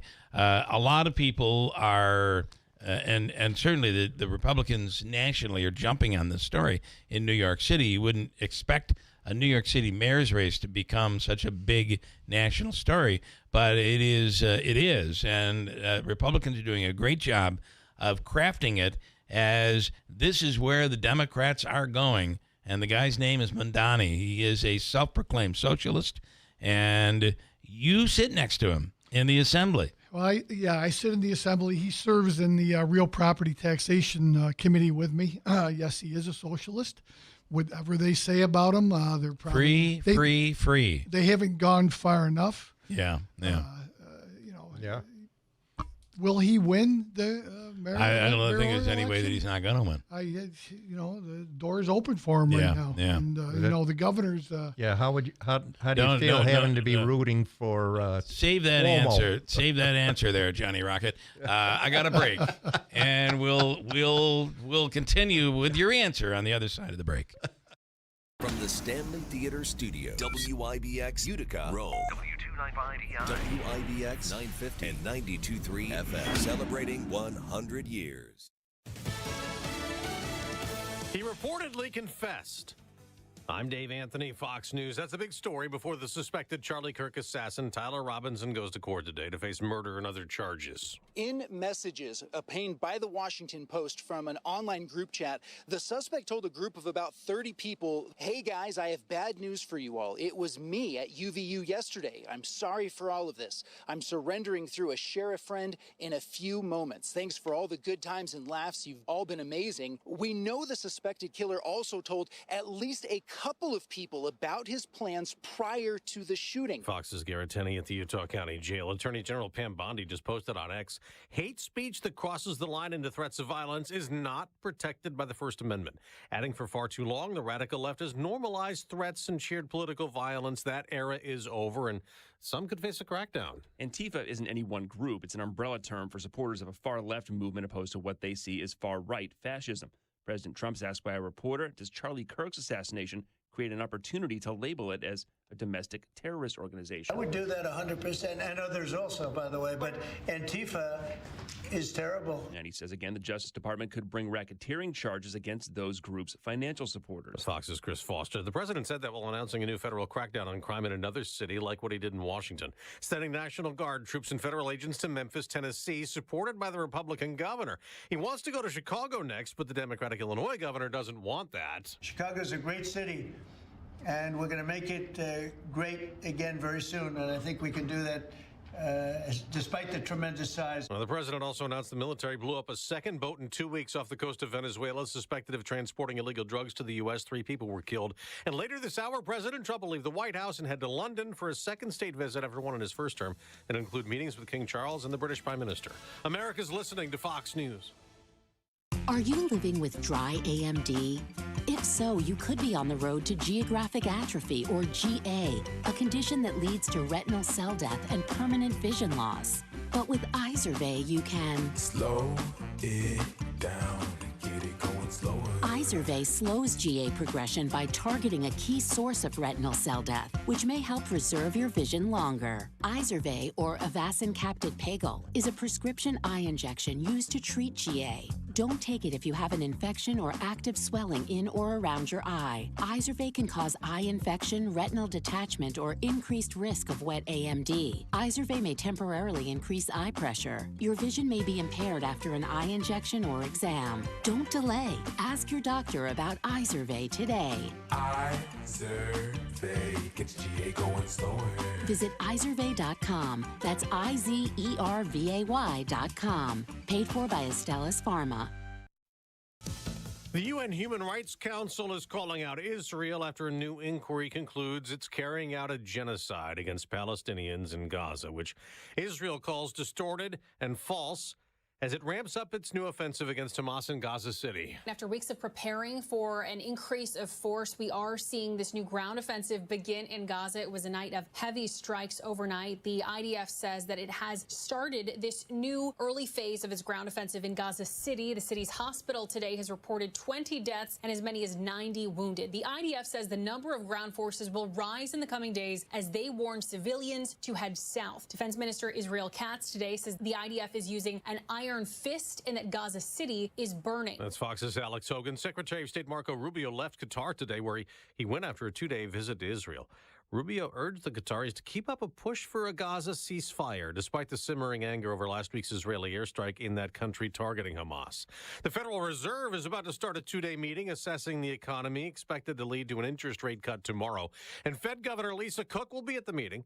Still on the job, still resisting her dismissal, backed by an appeals court ruling. The decision by the 3-judge panel from the D.C. Circuit Court of Appeals denied the Justice Department's request to put on hold a judge's order temporarily blocking President Trump from firing Federal Reserve Governor Lisa Cook.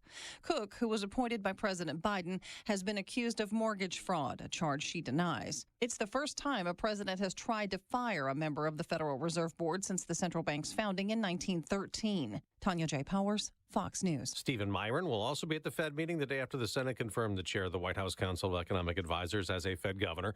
On Wall Street, stock futures are mixed the day after record highs for the NASDAQ and S&P 500. On Monday Night Football, Tampa Bay beat Houston on a last-minute touchdown 20-19, and then the LA Chargers topped Las Vegas 20-9. I'm Dave Anthony, Fox News.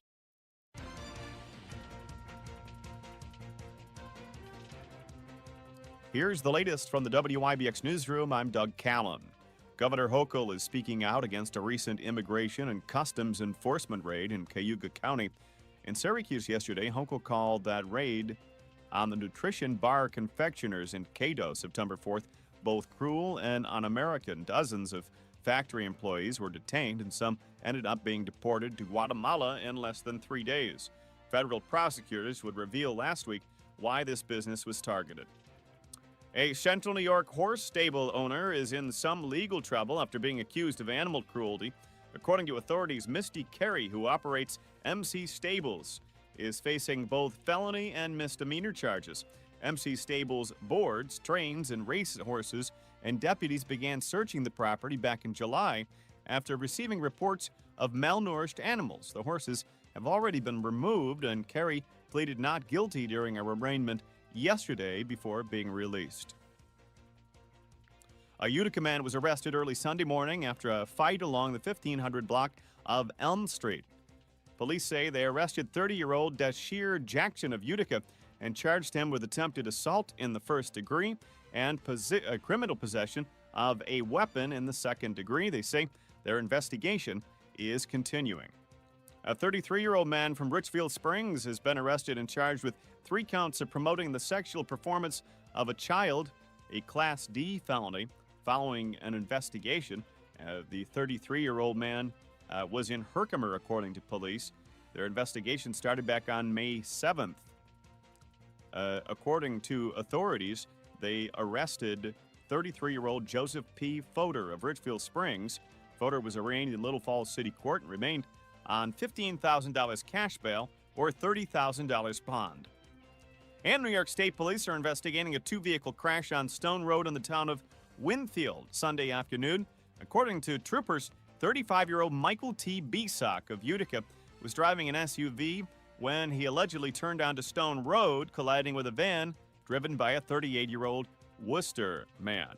According to New York State Police, Bisak sustained minor injuries while the man from Worcester was unharmed. Bisak was uncooperative, police say, and he was charged with DWI, according to state police. If you get discounted gas at BJ's in East Syracuse when traveling, there's a disruption. BJ's Wholesale Club is temporarily shutting down the gas station at its East Syracuse location. The closure started yesterday and will be in place for 6 weeks. It's to make improvements there. The BJ's gas station in North Utica at Riverside Center remains open. BJ's Club members often get gas at discounted rates of between 5 and 10 cents less than average prices in the area. And MV Gives is underway. The Community Foundation of Herkimer and Oneida Counties and Up Mobility Foundation are hosting the annual Mohawk Valley Gives event, with more than 80 new nonprofits participating. Mohawk Valley Gives is a week-long community-wide giving event benefiting nonprofit organizations in the Mohawk Valley. September 19th, this Friday, is the day for giving, as nonprofits can maximize their fundraising goals by unlocking matches and incentives. The event is underway now and will conclude at 9 p.m. Friday. Last year, more than $5 million was raised for organizations totaling in the hundreds. You can give right now by going to givemv.org. In sports, Monday Night Football, there were 2 games. The Chargers beat the Raiders 20-9. Tampa Bay edged the Texans 20-19. The Yankees opened their series against the Twins with a 7-0 loss in Minnesota. Carlos Rodon was charged with the loss after allowing 2 runs on 5 hits and a walk. New York still leads the AL wild card and will continue its 3-game set tonight. The Mets are back at action tonight. New York opens a 3-game series against the San Diego Padres in Queens. The Mets are currently 3rd in the NL wild card and trail the Padres by 5 games for second place. They broke their losing streak, 8-game losing streak, on Sunday. And the Liberty hope to have one of their stars healthy for tomorrow night's game. According to ESPN, Brianna Stewart underwent an MRI to further examine her left knee. And that's the latest. I'm Doug Callan for WIBX 950 at 92.3 FM.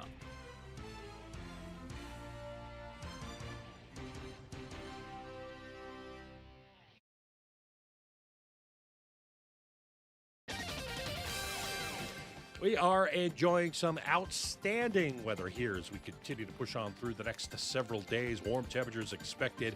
We're up near 80 today with sunshine after a nice, clear, cool start. Tonight we're in the mid-50s naturally. The North Country cooler. Wednesday, a little more cloud, but still some sun, upper 70s. Thursday, sunshine, warm 80. I'm meteorologist Ray Stajic from the Weather Channel, WIBX 950 AM and 92.3 FM. Well, currently we're looking at sunny skies and 57 degrees. And in studio is Assemblyman Brian Miller. Give me one break. We'll come back and chat with Brian, and then we'll meet the new president of Herkimer College coming up here at WIBX.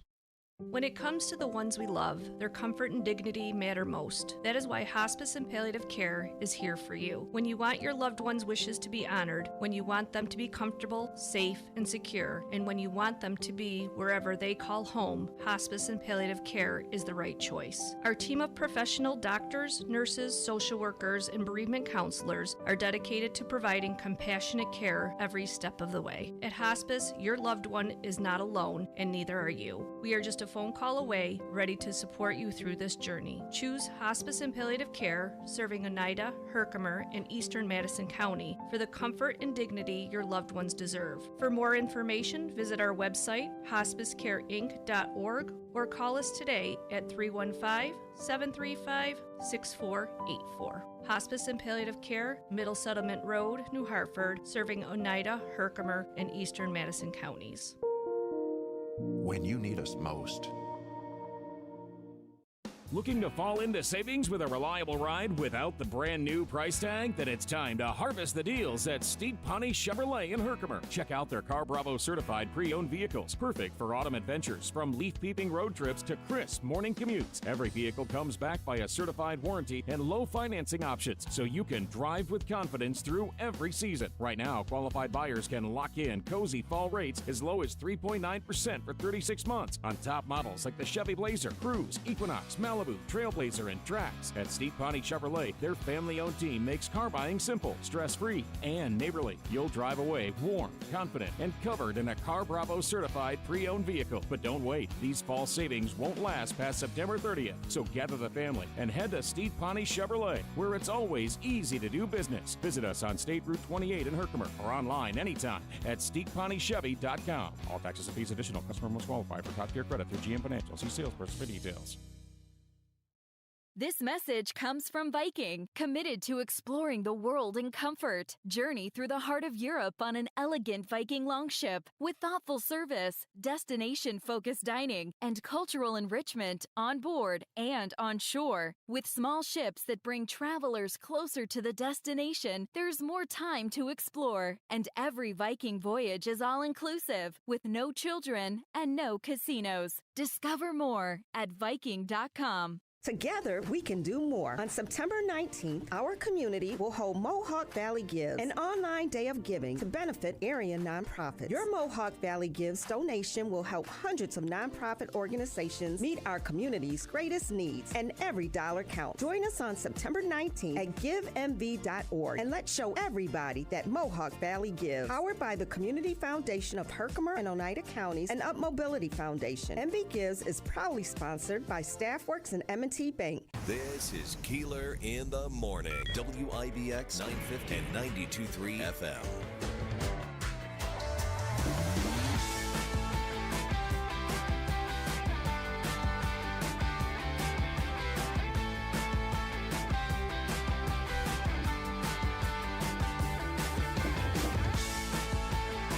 So I guess, is it breaking news? I spent a long time updating my phone yesterday, so I was away. It is breaking news. Robert Redford has died at the age of 89. Wow. Yeah. Wow. 89. 89 years old. In studio right now, he's not even close to 89. The one and only Assemblyman Brian Miller. Good morning. Good morning. Sometimes I feel like I'm 89. You know, that was a great introduction. Great introduction. You like it? You like it? I knew you would. You, on the other hand. Okay. So the question was, as much of a self-proclaimed socialist, Mondani in New York City, running for mayor, and people are asking why do we care? Why do we care? It's New York City, but it is becoming a major national political issue, basically saying this election represents where Democrats are going moving forward. And there are so many moderate Democrats who are unwilling to get on the Mamdani bandwagon. Well, maybe we can take some of those moderate Democrats and they'll switch over to Republicans. Yeah, they may have to. But Mamdani, I know the gentleman. He sits on committees with me. He's charismatic. Yes, he is a socialist. There's a whole group of them here in Albany. Yeah. And he looks like he's got a path to win this thing. Is it a younger demographic issue right now? Like we talked off air. During after the COVID pandemic, a lot of mature adults, we'll call it, not 89. Listen, we were in New York and watching the moving vans during that time period, just moving people out of the city. And a lot of them just didn't come back. So you have younger people who have made their way back into the city. You'll see more moving vans of Mondavi. You might. Yeah. Oh, absolutely. And it's gonna cause problems not only in New York City. It's going to cause problems for the legislature. It's going to cause problems for the congressional delegation. Yeah. Across the state. But it's going to also give, hopefully, the Republican Party, and if it's Elise as our candidate, certainly step up. A boost. The governor is endorsed Mamdani. So my guess is on this, Davey, when you get a second, he's not listening. My guess is on this that she's done her homework.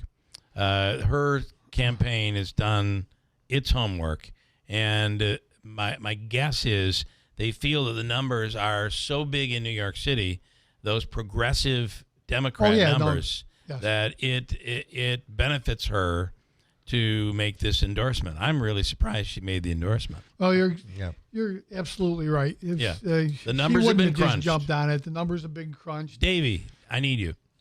But the numbers could change in 3 weeks. Right. And they have been. Right. And it all depends on where she got the news number. item or who knows what. Can you tell you know what to do with that microphone?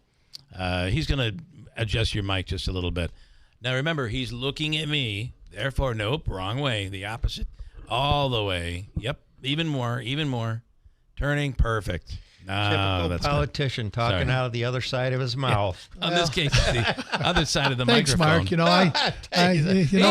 He was defending you, Mark, and now you're going after him. I truly missed you in the assembly, but not anymore. Not anymore. Some of these statements and questions, but we do miss you down in Albany. Yeah.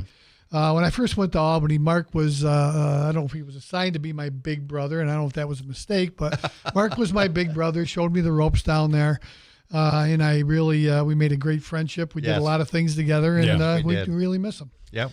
Well, I miss you guys. So this move, it was very nice. That was very nice. Yes. Little kumbaya today. I'll behave. Savor that. Here on, yes.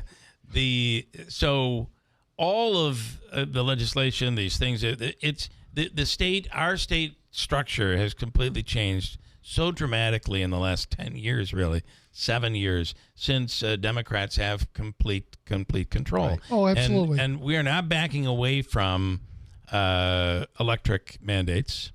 No, we're not. And I don't understand. We're already we're looking at the whether it be in New York City or up here, they're already saying that a lot of this micron technology, whether it be Wolfspeed or Micron or any of these others, are creating these enormous facilities that the servers require a ton of electricity and a ton of water. Actually, it's more than a ton. But I say, well, just think the electrical draw that we're going to have. The draw alone, the grids, those, whether it be National Grid or whatever the one is in the city, they're all saying the same thing. We don't have the capacity to handle all this right now. Well, how are we going to handle all electric school buses, all electric cars, all electric heat? I don't know how we do that. I don't either. And the state draft energy plan is out right now, and right here in the Mohawk Valley in central New York, we've been omitted from having hearings here. They've had them in the western part of the state. They've had them in Rochester. I was just down in Albany last week during a press conference, speaking on this. They're in the Hudson Valley today, and the electric draw that's going to be here and the plan that's really, it's not reliable, it's not realistic, and it's not affordable. Right. And that's where we are. But you see the governor's starting to back off just a little bit. Okay. She's starting to talk about some nuclear energy. If we don't go down that road, we will not be able to keep up. And I think the fact that we haven't over the years, it had such a bad connotation after the 70s, right?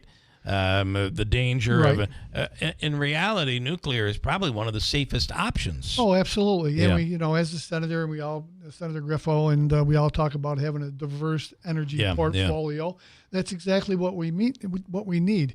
We've reduced I don't the exact number 4,700 kilowatts out of the grid, and we've only been able to put in 2,700 at this time. Yeah. The draw with Micron, Wolfspeed, all along the made silicone corridor along the thruway is going to draw all kinds of energy. Which is all awesome. If this succeeds, it's all awesome. The question is, can we handle it?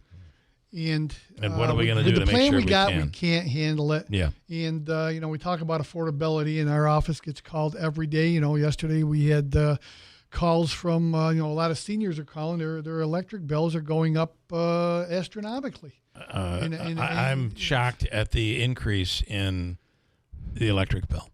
It's just unbelievable. We haven't even it went up over the summer, and then it went up again, and now we're looking at the this rate increase that's going to kick in October. But with the CLCPA, Mark was there in 2019 when we debated that at 4:30 in the morning for the climate energy plan here. We asked the questions. We knew that this was going to be such an unaffordable, unreliable plan. And with the rates going up, National Grid and our electric suppliers are required by the plans to upgrade our systems, and they're still not reliable. And are they still planning on going full speed ahead with the solar? It just doesn't seem to be working. Well, and I think they're citing a lot of these facilities in upstate New York where there's a lot of space. Absolutely. There's we got a huge one going in the town of Fenner right now. Yeah.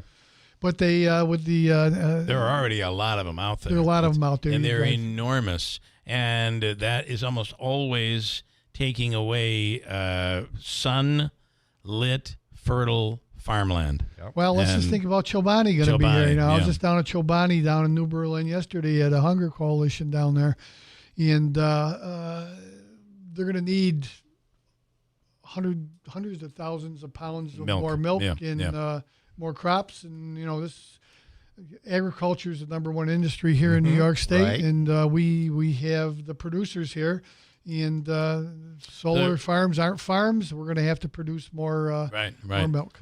So two issues on that, on the Chobani thing. And number one is making sure the milk is there, and you're seeing farms already begin to work to expand and enlarge, even though a while back we were told from New York City that they can't expand and can't 700 enlarge. cow limit. Yeah.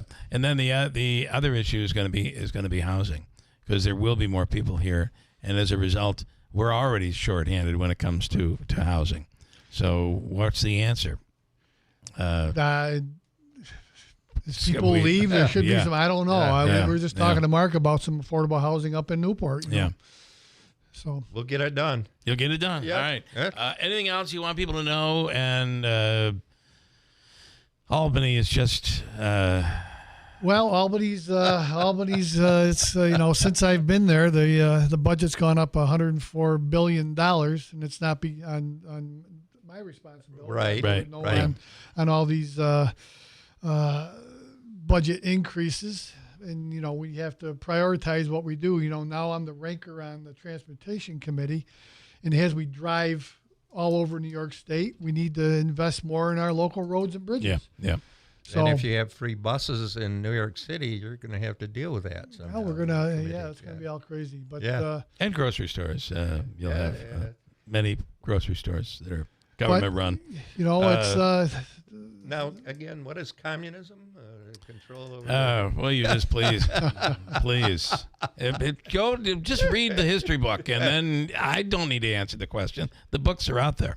The reality is we're in a really tough place right now, and while we are growing, and while there are good things that are happening here, there's a lot of work to be done. There's a lot of work to be done all across this nation, especially you know, upstate New York. We got some good things going on. It's not all doom and gloom. Yeah. We got the jobs. We just got to be able to give them the power and do all that. I'll have you leave with this. You are someone who really is. You have no choice in the assembly, and Mark knows what this is like. Being in this, you have no choice but to work with the people on the other side of the aisle. And you seem to be able to do that well in order to get stuff done for here.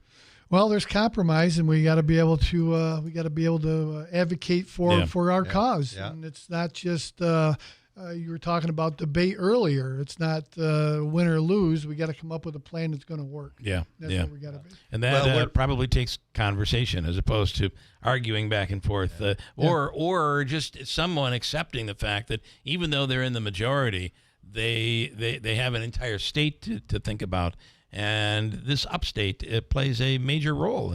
Well, it's like tomorrow we'll be out at Cornell at a Assemblyman Tague's farm tour, and it's the biggest one in the state. And you know, we bring a lot of. You did one of these actually, so. Yeah, and we bring many downstate legislators with us, and we're going to be at Cornell, and we're going to show the what Cornell adds to the agriculture community, and you know what's happening. So we get a great chance to talk to them one-on-one and really explain to them why they need to work with us on all kinds of things. And thank God right now we have two entities that are basically self-funded that are expanding. You have the Turning Stone expanding without using tax incentives and tax dollars, and the same thing with Chobani. Two entities that are either expanding or actually I think Chobani's expanding before they even grow up, before they even build the place. But all that money is being infused into the area. It's a real positive. We got great opportunities here in Central New York. We do. I just Mark, want to last word. We're fortunate to have right-thinking people like you, Brian. As he said, we work together in the assembly. I know what he does, and he's a great representative for our area. So, all right. Thank you, Mark. Keep it up. Do you follow with Kumbaya? Do you want to? It's been all morning. Please don't have him sing. No, okay, I've heard that. We've heard it. All right. Thank you, Assemblyman. Quick break, and let's meet the new president of Herkimer College coming up next to WIBX. Automatically transcribes, summarizes, and highlights next steps from every call, so you never miss a detail. Need insight into what closes a sale? With OpenPhone's AI call tags, you can instantly spot key topics like objections or pricing questions, and use those insights to coach your team and level up every customer interaction. And yes, you can bring your existing number with you for free. Keep your team in sync and your customers happy with OpenPhone. OpenPhone. No missed calls, no missed customers. Try OpenPhone for free at openphone.com/free and get 20% off your first 6 months. That's openphone.com/free. openphone.com/FREE. BME Company Business Machines and Equipment has been delivering office solutions for businesses in upstate New York for over 30 years. Their success comes from finding the right document management strategies and software solutions for streamlining workflows. Simply put, BME provides fast, reliable service at the best value to keep your business running smoothly.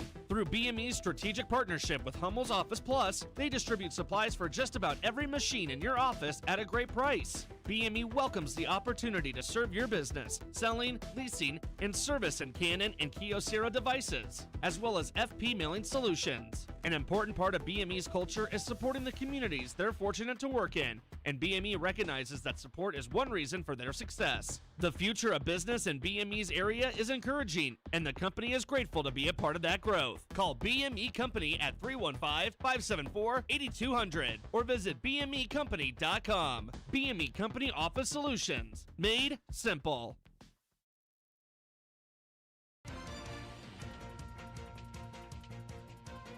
Here's the latest from the WIBX newsroom. I'm Doug Callum. Governor Hochul is speaking out against a recent immigration and customs enforcement raid in Cayuga County. In Syracuse yesterday, Hochul called that raid on the nutrition bar confectioners in Cato September 4th, both cruel and un-American. Dozens of factory employees were detained, and some ended up being deported to Guatemala in less than 3 days. Federal prosecutors would reveal last week why this business was targeted. A Central New York horse stable owner is in some legal trouble after being accused of animal cruelty. According to authorities, Misty Carey, who operates MC Stables, is facing both felony and misdemeanor charges. MC Stables boards, trains, and race horses, and deputies began searching the property back in July after receiving reports of malnourished animals. The horses have already been removed, and Carey pleaded not guilty during a arraignment yesterday before being released. A Utica man was arrested early Sunday morning after a fight along the 1500 block of Elm Street. Police say they arrested 30-year-old Dashir Jackson of Utica and charged him with attempted assault in the first degree and criminal possession of a weapon in the second degree. They say their investigation is continuing. A 33-year-old man from Richfield Springs has been arrested and charged with 3 counts of promoting the sexual performance of a child, a Class D felony, following an investigation. The 33-year-old man was in Herkimer, according to police. Their investigation started back on May 7th.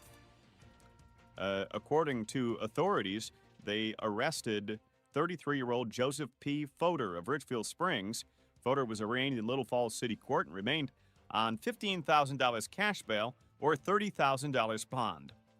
And MV Gives is underway. The Community Foundation of Herkimer and Oneida Counties and Up Mobility Foundation are hosting the annual Mohawk Valley Gives event, with more than 80 new nonprofits participating. You can give right now by going to givemv.org.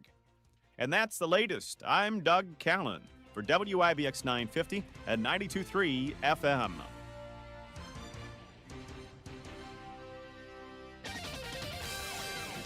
We are enjoying some outstanding weather here as we continue to push on through the next several days. Warm temperatures expected.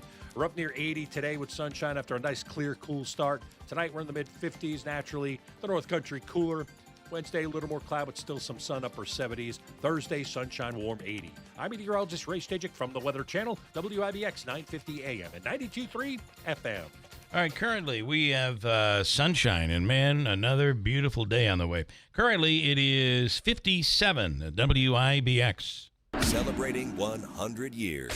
This is Keeler. WIBX 950 and 92.3 FM. Now back to the Keeler Show. Okay, Mark Butler, if you would, please meet the new president. What a pleasure. Herkimer College. Dr. Terry Greats, good morning. Morning. So I don't know why I always do this. It's because we've all grown up here, kind of. You grew up here, right? I did. Yeah. Right in Herkimer. Greats as in Scott Greats. He's my cousin, yep. Okay. My dad and his dad are brothers. All right. By the way, that's insurance down in the valley. I understand that. Yeah. Okay, I am a graduate of Herkimer. I heard. Although I went on the long plan that was, I started, I went through 2 years, and then I was working full time. So, I was a course short, and I kept going back. I went back 2 different times because I loved TV. I went back 2 different times to do the television program there. So I did it 3 times. Just for fun. But you persisted, right? I persisted. I was on the 10-year plan on a 2-year college, but I didn't know you were interested in TV. That's it. Interesting. Yeah. Very interesting. So tell us about the new Herkimer College. It's the television that these kids are growing up in. Yes. Yeah. Well, and it's so different from when we grew up, right? I mean, Yeah, everything is digital, everything. Yeah. Yeah. And you think about all that huge equipment that was huge amounts of money was spent on, and today it's a computer and a microphone in so many different cases and a camera. So talk about the first of all, you come at a time where colleges in general are struggling. Mm-hmm. Community colleges around the state have struggled, although anytime the economics are a little on the difficult side, it seems that community colleges do very well. Right. Where are you now with Herkimer, and what's your plan to move forward? So, well, community colleges are kind of having a heyday again because of cost, right? I mean, Herkimer County Community College is still a really good value. I mean, our tuition is under $6,000. We have dorms, which is very rare for many community colleges across the country. At one point, they didn't. I remember when I went. Why aren't there dorms? Well, they don't allow that at community colleges, but that changed shortly after the 80s. Mm-hmm. Yeah. So, I mean, but still, a lot of them across the country do not have it, right? Because there is so many commuter students. So we're very fortunate to be able to offer the full student experience. So, looking forward, I mean, we're up in enrollment this semester. So, right out of the gate, we were 15% up. I don't have census numbers now, so I don't know if that number has held. But, we in the past year, our folks have realized they need to get back into the community and put community back into the community college. Because if you're not at the table of these discussions, with the Herkimer County legislators, with just all the nonprofits. I mean, that's what community is about, right?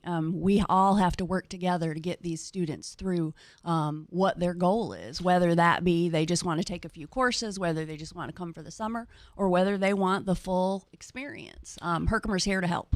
And you mentioned nonprofits. I should remind you that you guys are a part of Mohawk Valley Gives. We are. Herkimer College. We are. And so this is our 59th year in business. So our 60th anniversary is January 13th, 2026. But for now, we're looking at the 59th, and we are part of Mohawk Valley Gives this year. And the Up Mobility Foundation will be matching. So we're asking our folks, $59 turns into $177. Up to $25,000 for Up Mobility. And I'm sorry, I'll ask the same question we asked before. Is that a specific day or time to donate to get the match, or any time during the 19th? 19th. So we're asking people to please go donate on the 19th. This Friday. Yes. This Friday. And where does that money go? That money is, it's listed for the foundation. So the foundation brings the money in, and it goes to a variety of different things. It could be scholarships. It could be really anything. Their focus is retention and recruitment. So anything that will enroll or retain a student, they help us fund.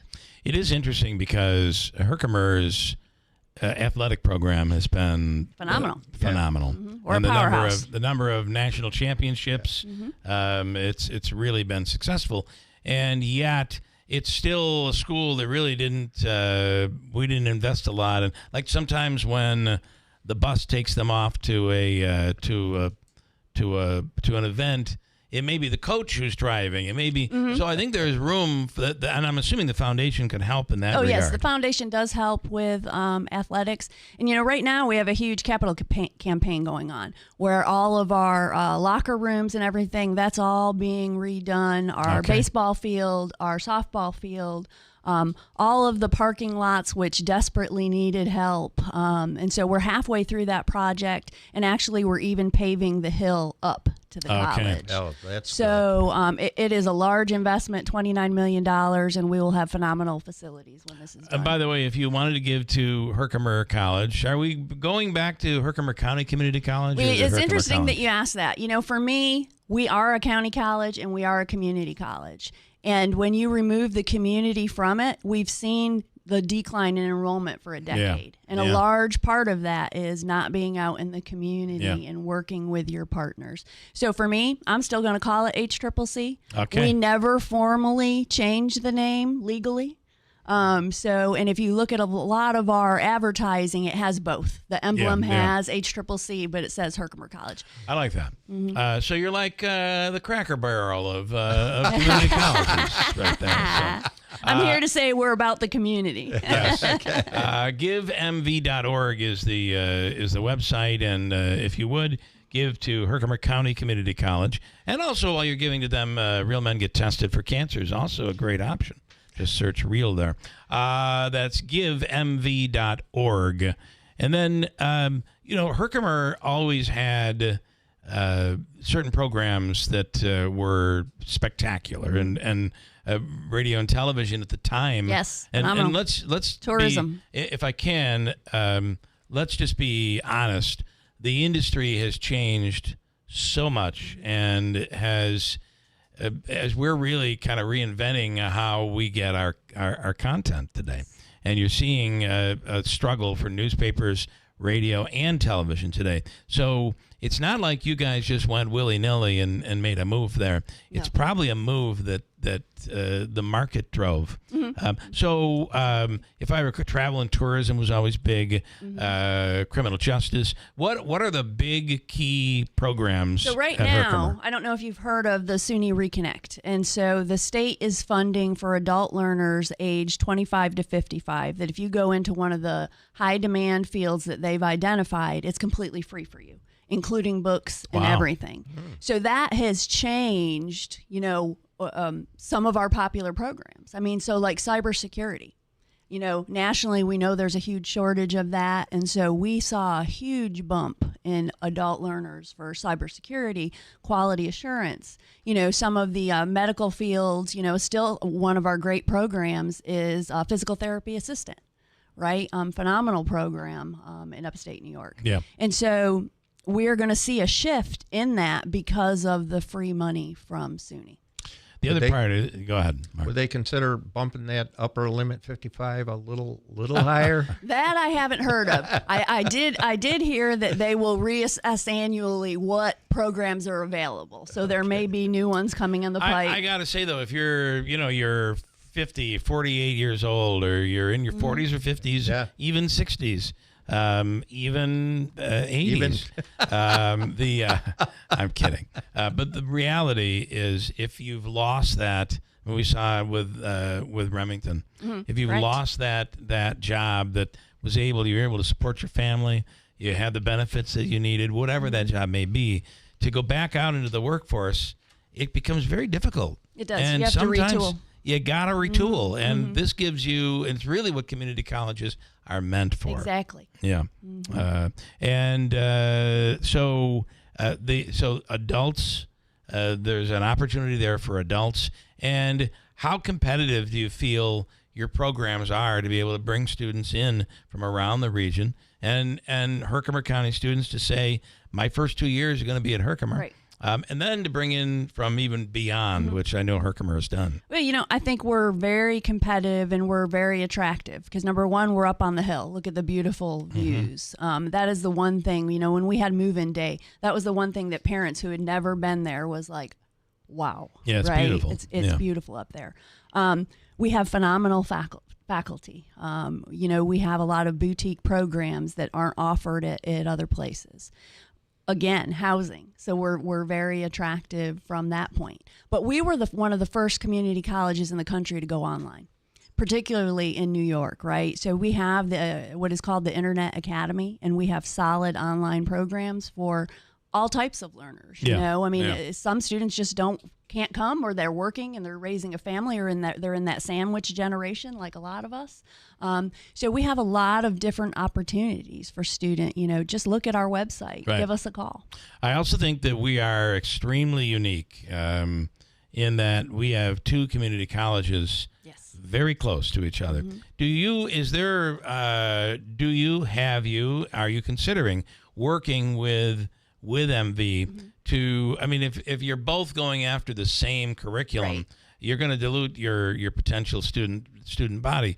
Is there a way to work together and say, we're taking these and MV will take these? Does that exist? It kind of is already set up that way because the way SUNY works it is if you're within a certain mile radius of the institution, you can't have the same programs unless they're in demand, like nursing or something. Like if we wanted a nursing program, we could probably start one up.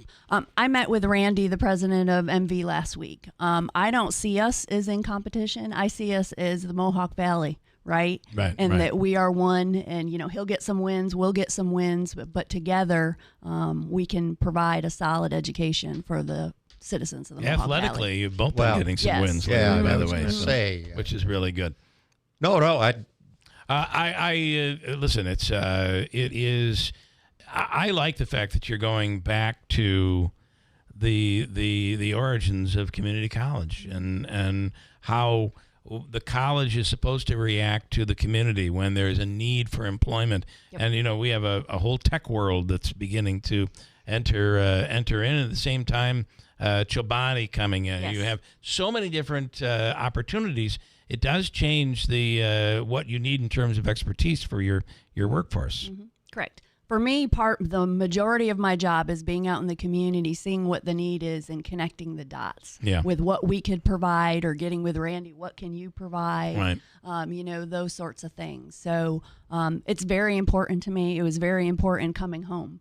This is the community that raised me. So to be able to serve the community has just been a phenomenal experience for me. And then, which part of the South were you working in? So several places. So when I noticed it's not a Mohawk Valley accent. It's not a prominent twang, but I've heard from several people that I have. Hearing it. I'm wondering. Yes. So I spent about 15 years in the Dallas-Fort Worth area. Okay. I spent 5 years in Nashville.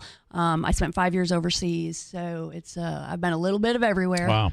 And you thought you can back up here for the cooler temperatures of the good fall. weather. I came back for the snow. Come on, and the ice hockey. Well, let's talk about that next February or March. Okay. And there's a lot of that, and of course, who knows what kind of winter we're going to get. Might exactly. Be like you never know. So.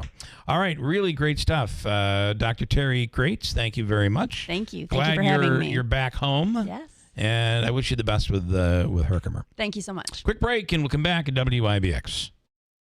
We're your neighbors, friends, and your family. We care about our community, your business, and most important, you. We support charities like the United Way, McMahon Ryan Child Advocacy Center.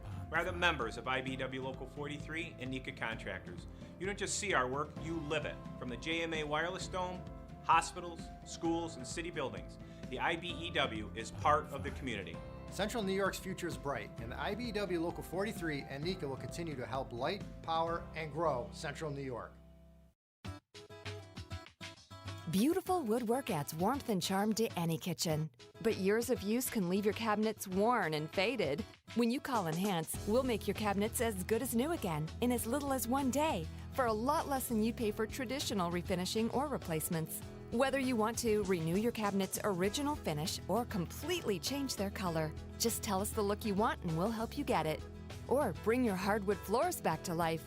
With most Enhance renewals, you can use your floors again the same day. Plus, there's no mess, no dust, and no odors. Call Enhance today for a free in-home consultation. We'll explain the process, we'll show you how your cabinets or floors will look when we're done, and we promise you'll be really pleased with the price. And when you trust Enhance, you'll get the skilled workmanship and attention to detail we bring to every job. There's no obligation. Call us now at 738-1113. 738-1113. Hi, I'm Phil DiGiorgio. Planning for the future isn't always easy, but protecting what you've worked so hard for is important. The DiGiorgio Law Firm invites you to a free estate planning and asset protection workshop to be held on September 18th, 5:30 to 6:30 p.m. at the DiGiorgio Law Firm offices at 258 Genesee Street, Utica, New York. Seats are limited, so call 315-732-3155 to reserve your spot. At this free workshop, you'll learn how to use trusts to preserve your home and assets from the high costs of long-term care, how to safeguard inheritances for loved ones receiving public benefits, and discover techniques to help you access Medicaid benefits for home care or nursing home costs without spending your assets down to zero. Take control of your legacy. You can't take it with you, but you can decide where it goes. Call the DiGiorgio Law Firm today at 315-732-3155 to RSVP for the workshop or to schedule your own consultation. Again, that's 315-732-3155. The DiGiorgio Law Firm. Start protecting your hard-earned assets now. Life insurance. Why are you putting it off? Can't afford it? Too much hassle? Think you don't need it? There's lots of excuses for putting off life insurance. But if you weren't there, who would pay the mortgage and other bills? With Ethos, you could be covered in 10 minutes and boom, family protected. Ethos, fast and easy online term life insurance. Up to $2 million in coverage with no medical exam. Some policies as low as $1 a day. Answer a few health questions and get your free quote at ethos.com/today. Ethos.com/today. You hear that? That's the sound of your business losing money. Legacy phone systems weren't built for today's teams. Open Phone gives your business a smarter way to stay connected. Open Phone lets you manage calls, texts, voicemail, and contacts all in one place so that you and your team can deliver a seamless customer experience from ring to...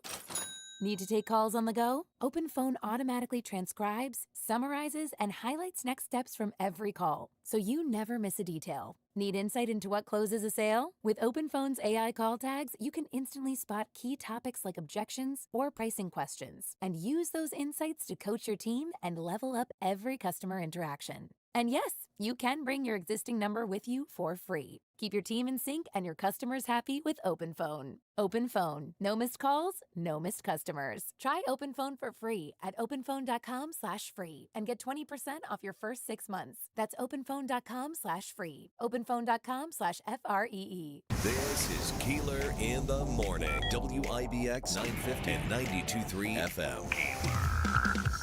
So we're mentioning givemv.org, right? Right. Mark Butler. Yes. And I Bill had Keeler. said this morning we went in, there was not a single donation. For Real Men Get Tested. Right. And all you have to do is go to givemv.org and search real. And once you put real in, we come right up. Anyway, we went from $0 to $1,000. Amazing. Just, how about that? You've done it on the radio. Here's the problem. Here's the problem. We want to thank my partner in Real Men Get Tested. That came from Tim Reed. Tim said, I'll put the first $1,000 up. And listen, it means a great deal to both of us to be able to reach out to people. And you hear all the time where somebody comes up and says, you inspire, you talk about it over and over again. You inspired me to finally go and get tested. And we caught something that was precancerous, got rid of it, and I'm done. That's the end of it. I think Tim that is the big, big key, catching it early. Tim has put a little pressure on you now, Bill. He certainly has. To respond. No, I believe he, along with his donation, he said, "Okay, Mark, you're next." That's what I think he said. Couple of issues here. Lead is a big problem in the area, and when it comes to children, oftentimes we get into a situation where, especially in the early ages, 1 and 2, when the brain development is happening, lead poisoning can harm a child's brain, nervous system, speech, hearing, learning, and behavior. And kids are tested at age 1 and 2 for lead poisoning. Very, very important.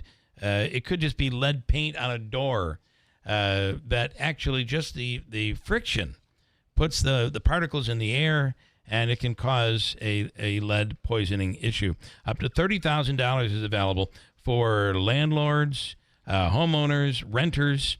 If you are the owner of the property or if you're a renter, you can get help.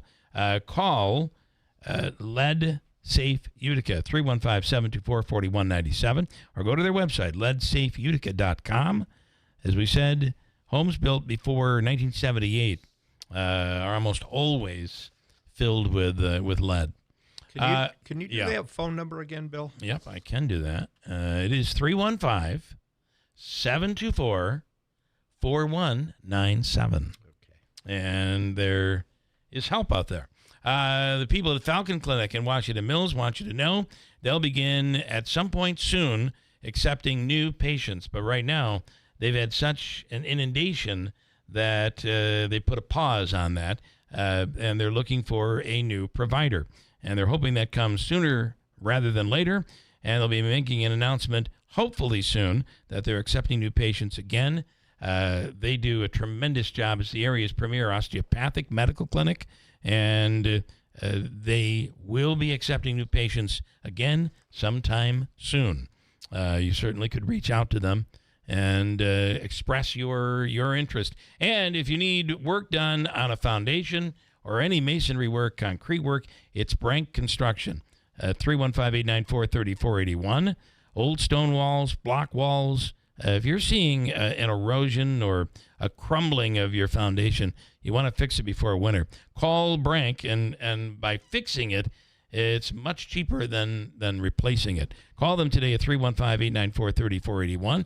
Basement windows as well. They do a tremendous job. Brank Construction, 315-894-3481. A nice conversation you had with Brian Miller. Yeah, and he's a good guy. He really is. You can certainly relate to what Brian goes through. Being in but there's only one way to make it minority, work. Yeah, you gotta work with. Really do. You got to work across the aisle. Exactly right. Not easy to do, and especially in today's world, right? Just doesn't seem to happen like it used to. Would you say politics have changed since you've left Albany?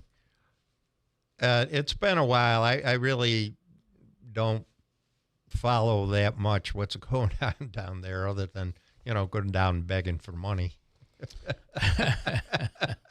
As a mayor, yes. You certainly sometimes have to do the begging for money. Today is, you may beg for Mexican food. Today is National Guacamole Day. One of the easiest things to make guacamole. And Davey, you're shaking your head like you don't like it. He's not a fan. I love it. I'm not. I love it too. Not a fan. And you can put avocado, spread it out with a little. You don't have to put anything in it. It's very healthy too. Little avocado, olive oil, salt and pepper. But today is National Guacamole Day. Guacamole Day. I thought this was a good one. Man in Florida walking in the drive-through line at Popeyes when a drunk woman walked up to the window and demanded a Baconator. Which, by the way, did I mention he's at a Popeyes and she was at a Popeyes? And a Baconator comes from Burger King? Wendy's. Pretty close. I love the Baconators. But they were both walking through a drive-through? But you can't get... he was waiting in the drive-through line at Popeyes. Oh, all right. When a drunk woman walked up to his car and the window and began ordering. And of course, they don't sell that there. The police eventually had to escort the woman away because she would not leave. Here is audio. I just want the order that I came here with a whole mess of bacon in. Who you came? How you got here?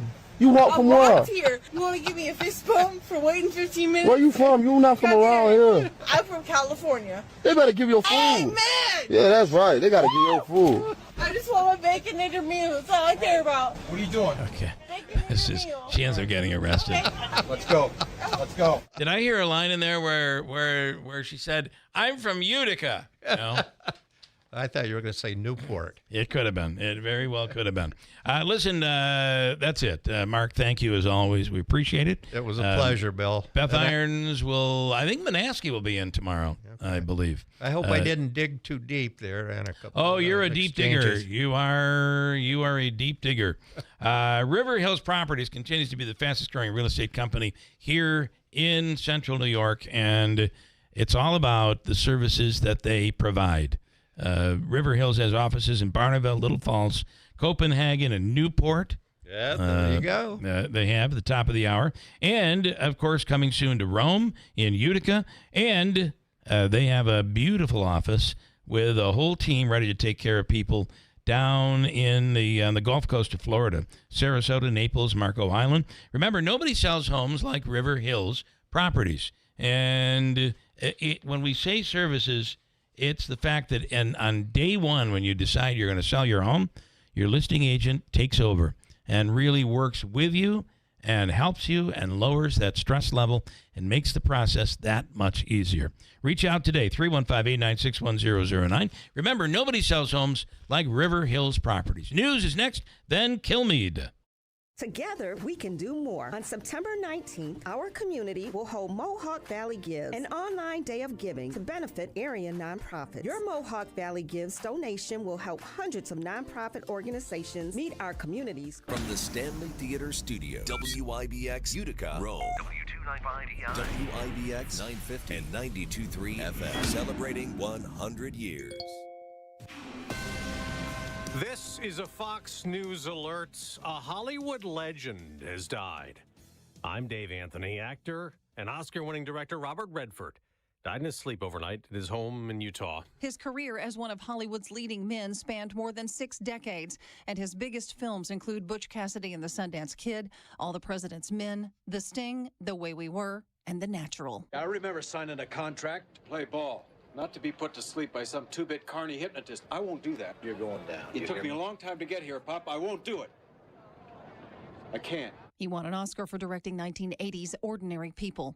Redford was also an environmental activist and launched the Sundance Film Festival in the 80s. Robert Redford was 89. That's Fox's Tanya J. Powers. Tyler Robinson's due in court later today to face murder and other charges in Charlie Kirk's assassination. The alleged killer still, as far as we know, has not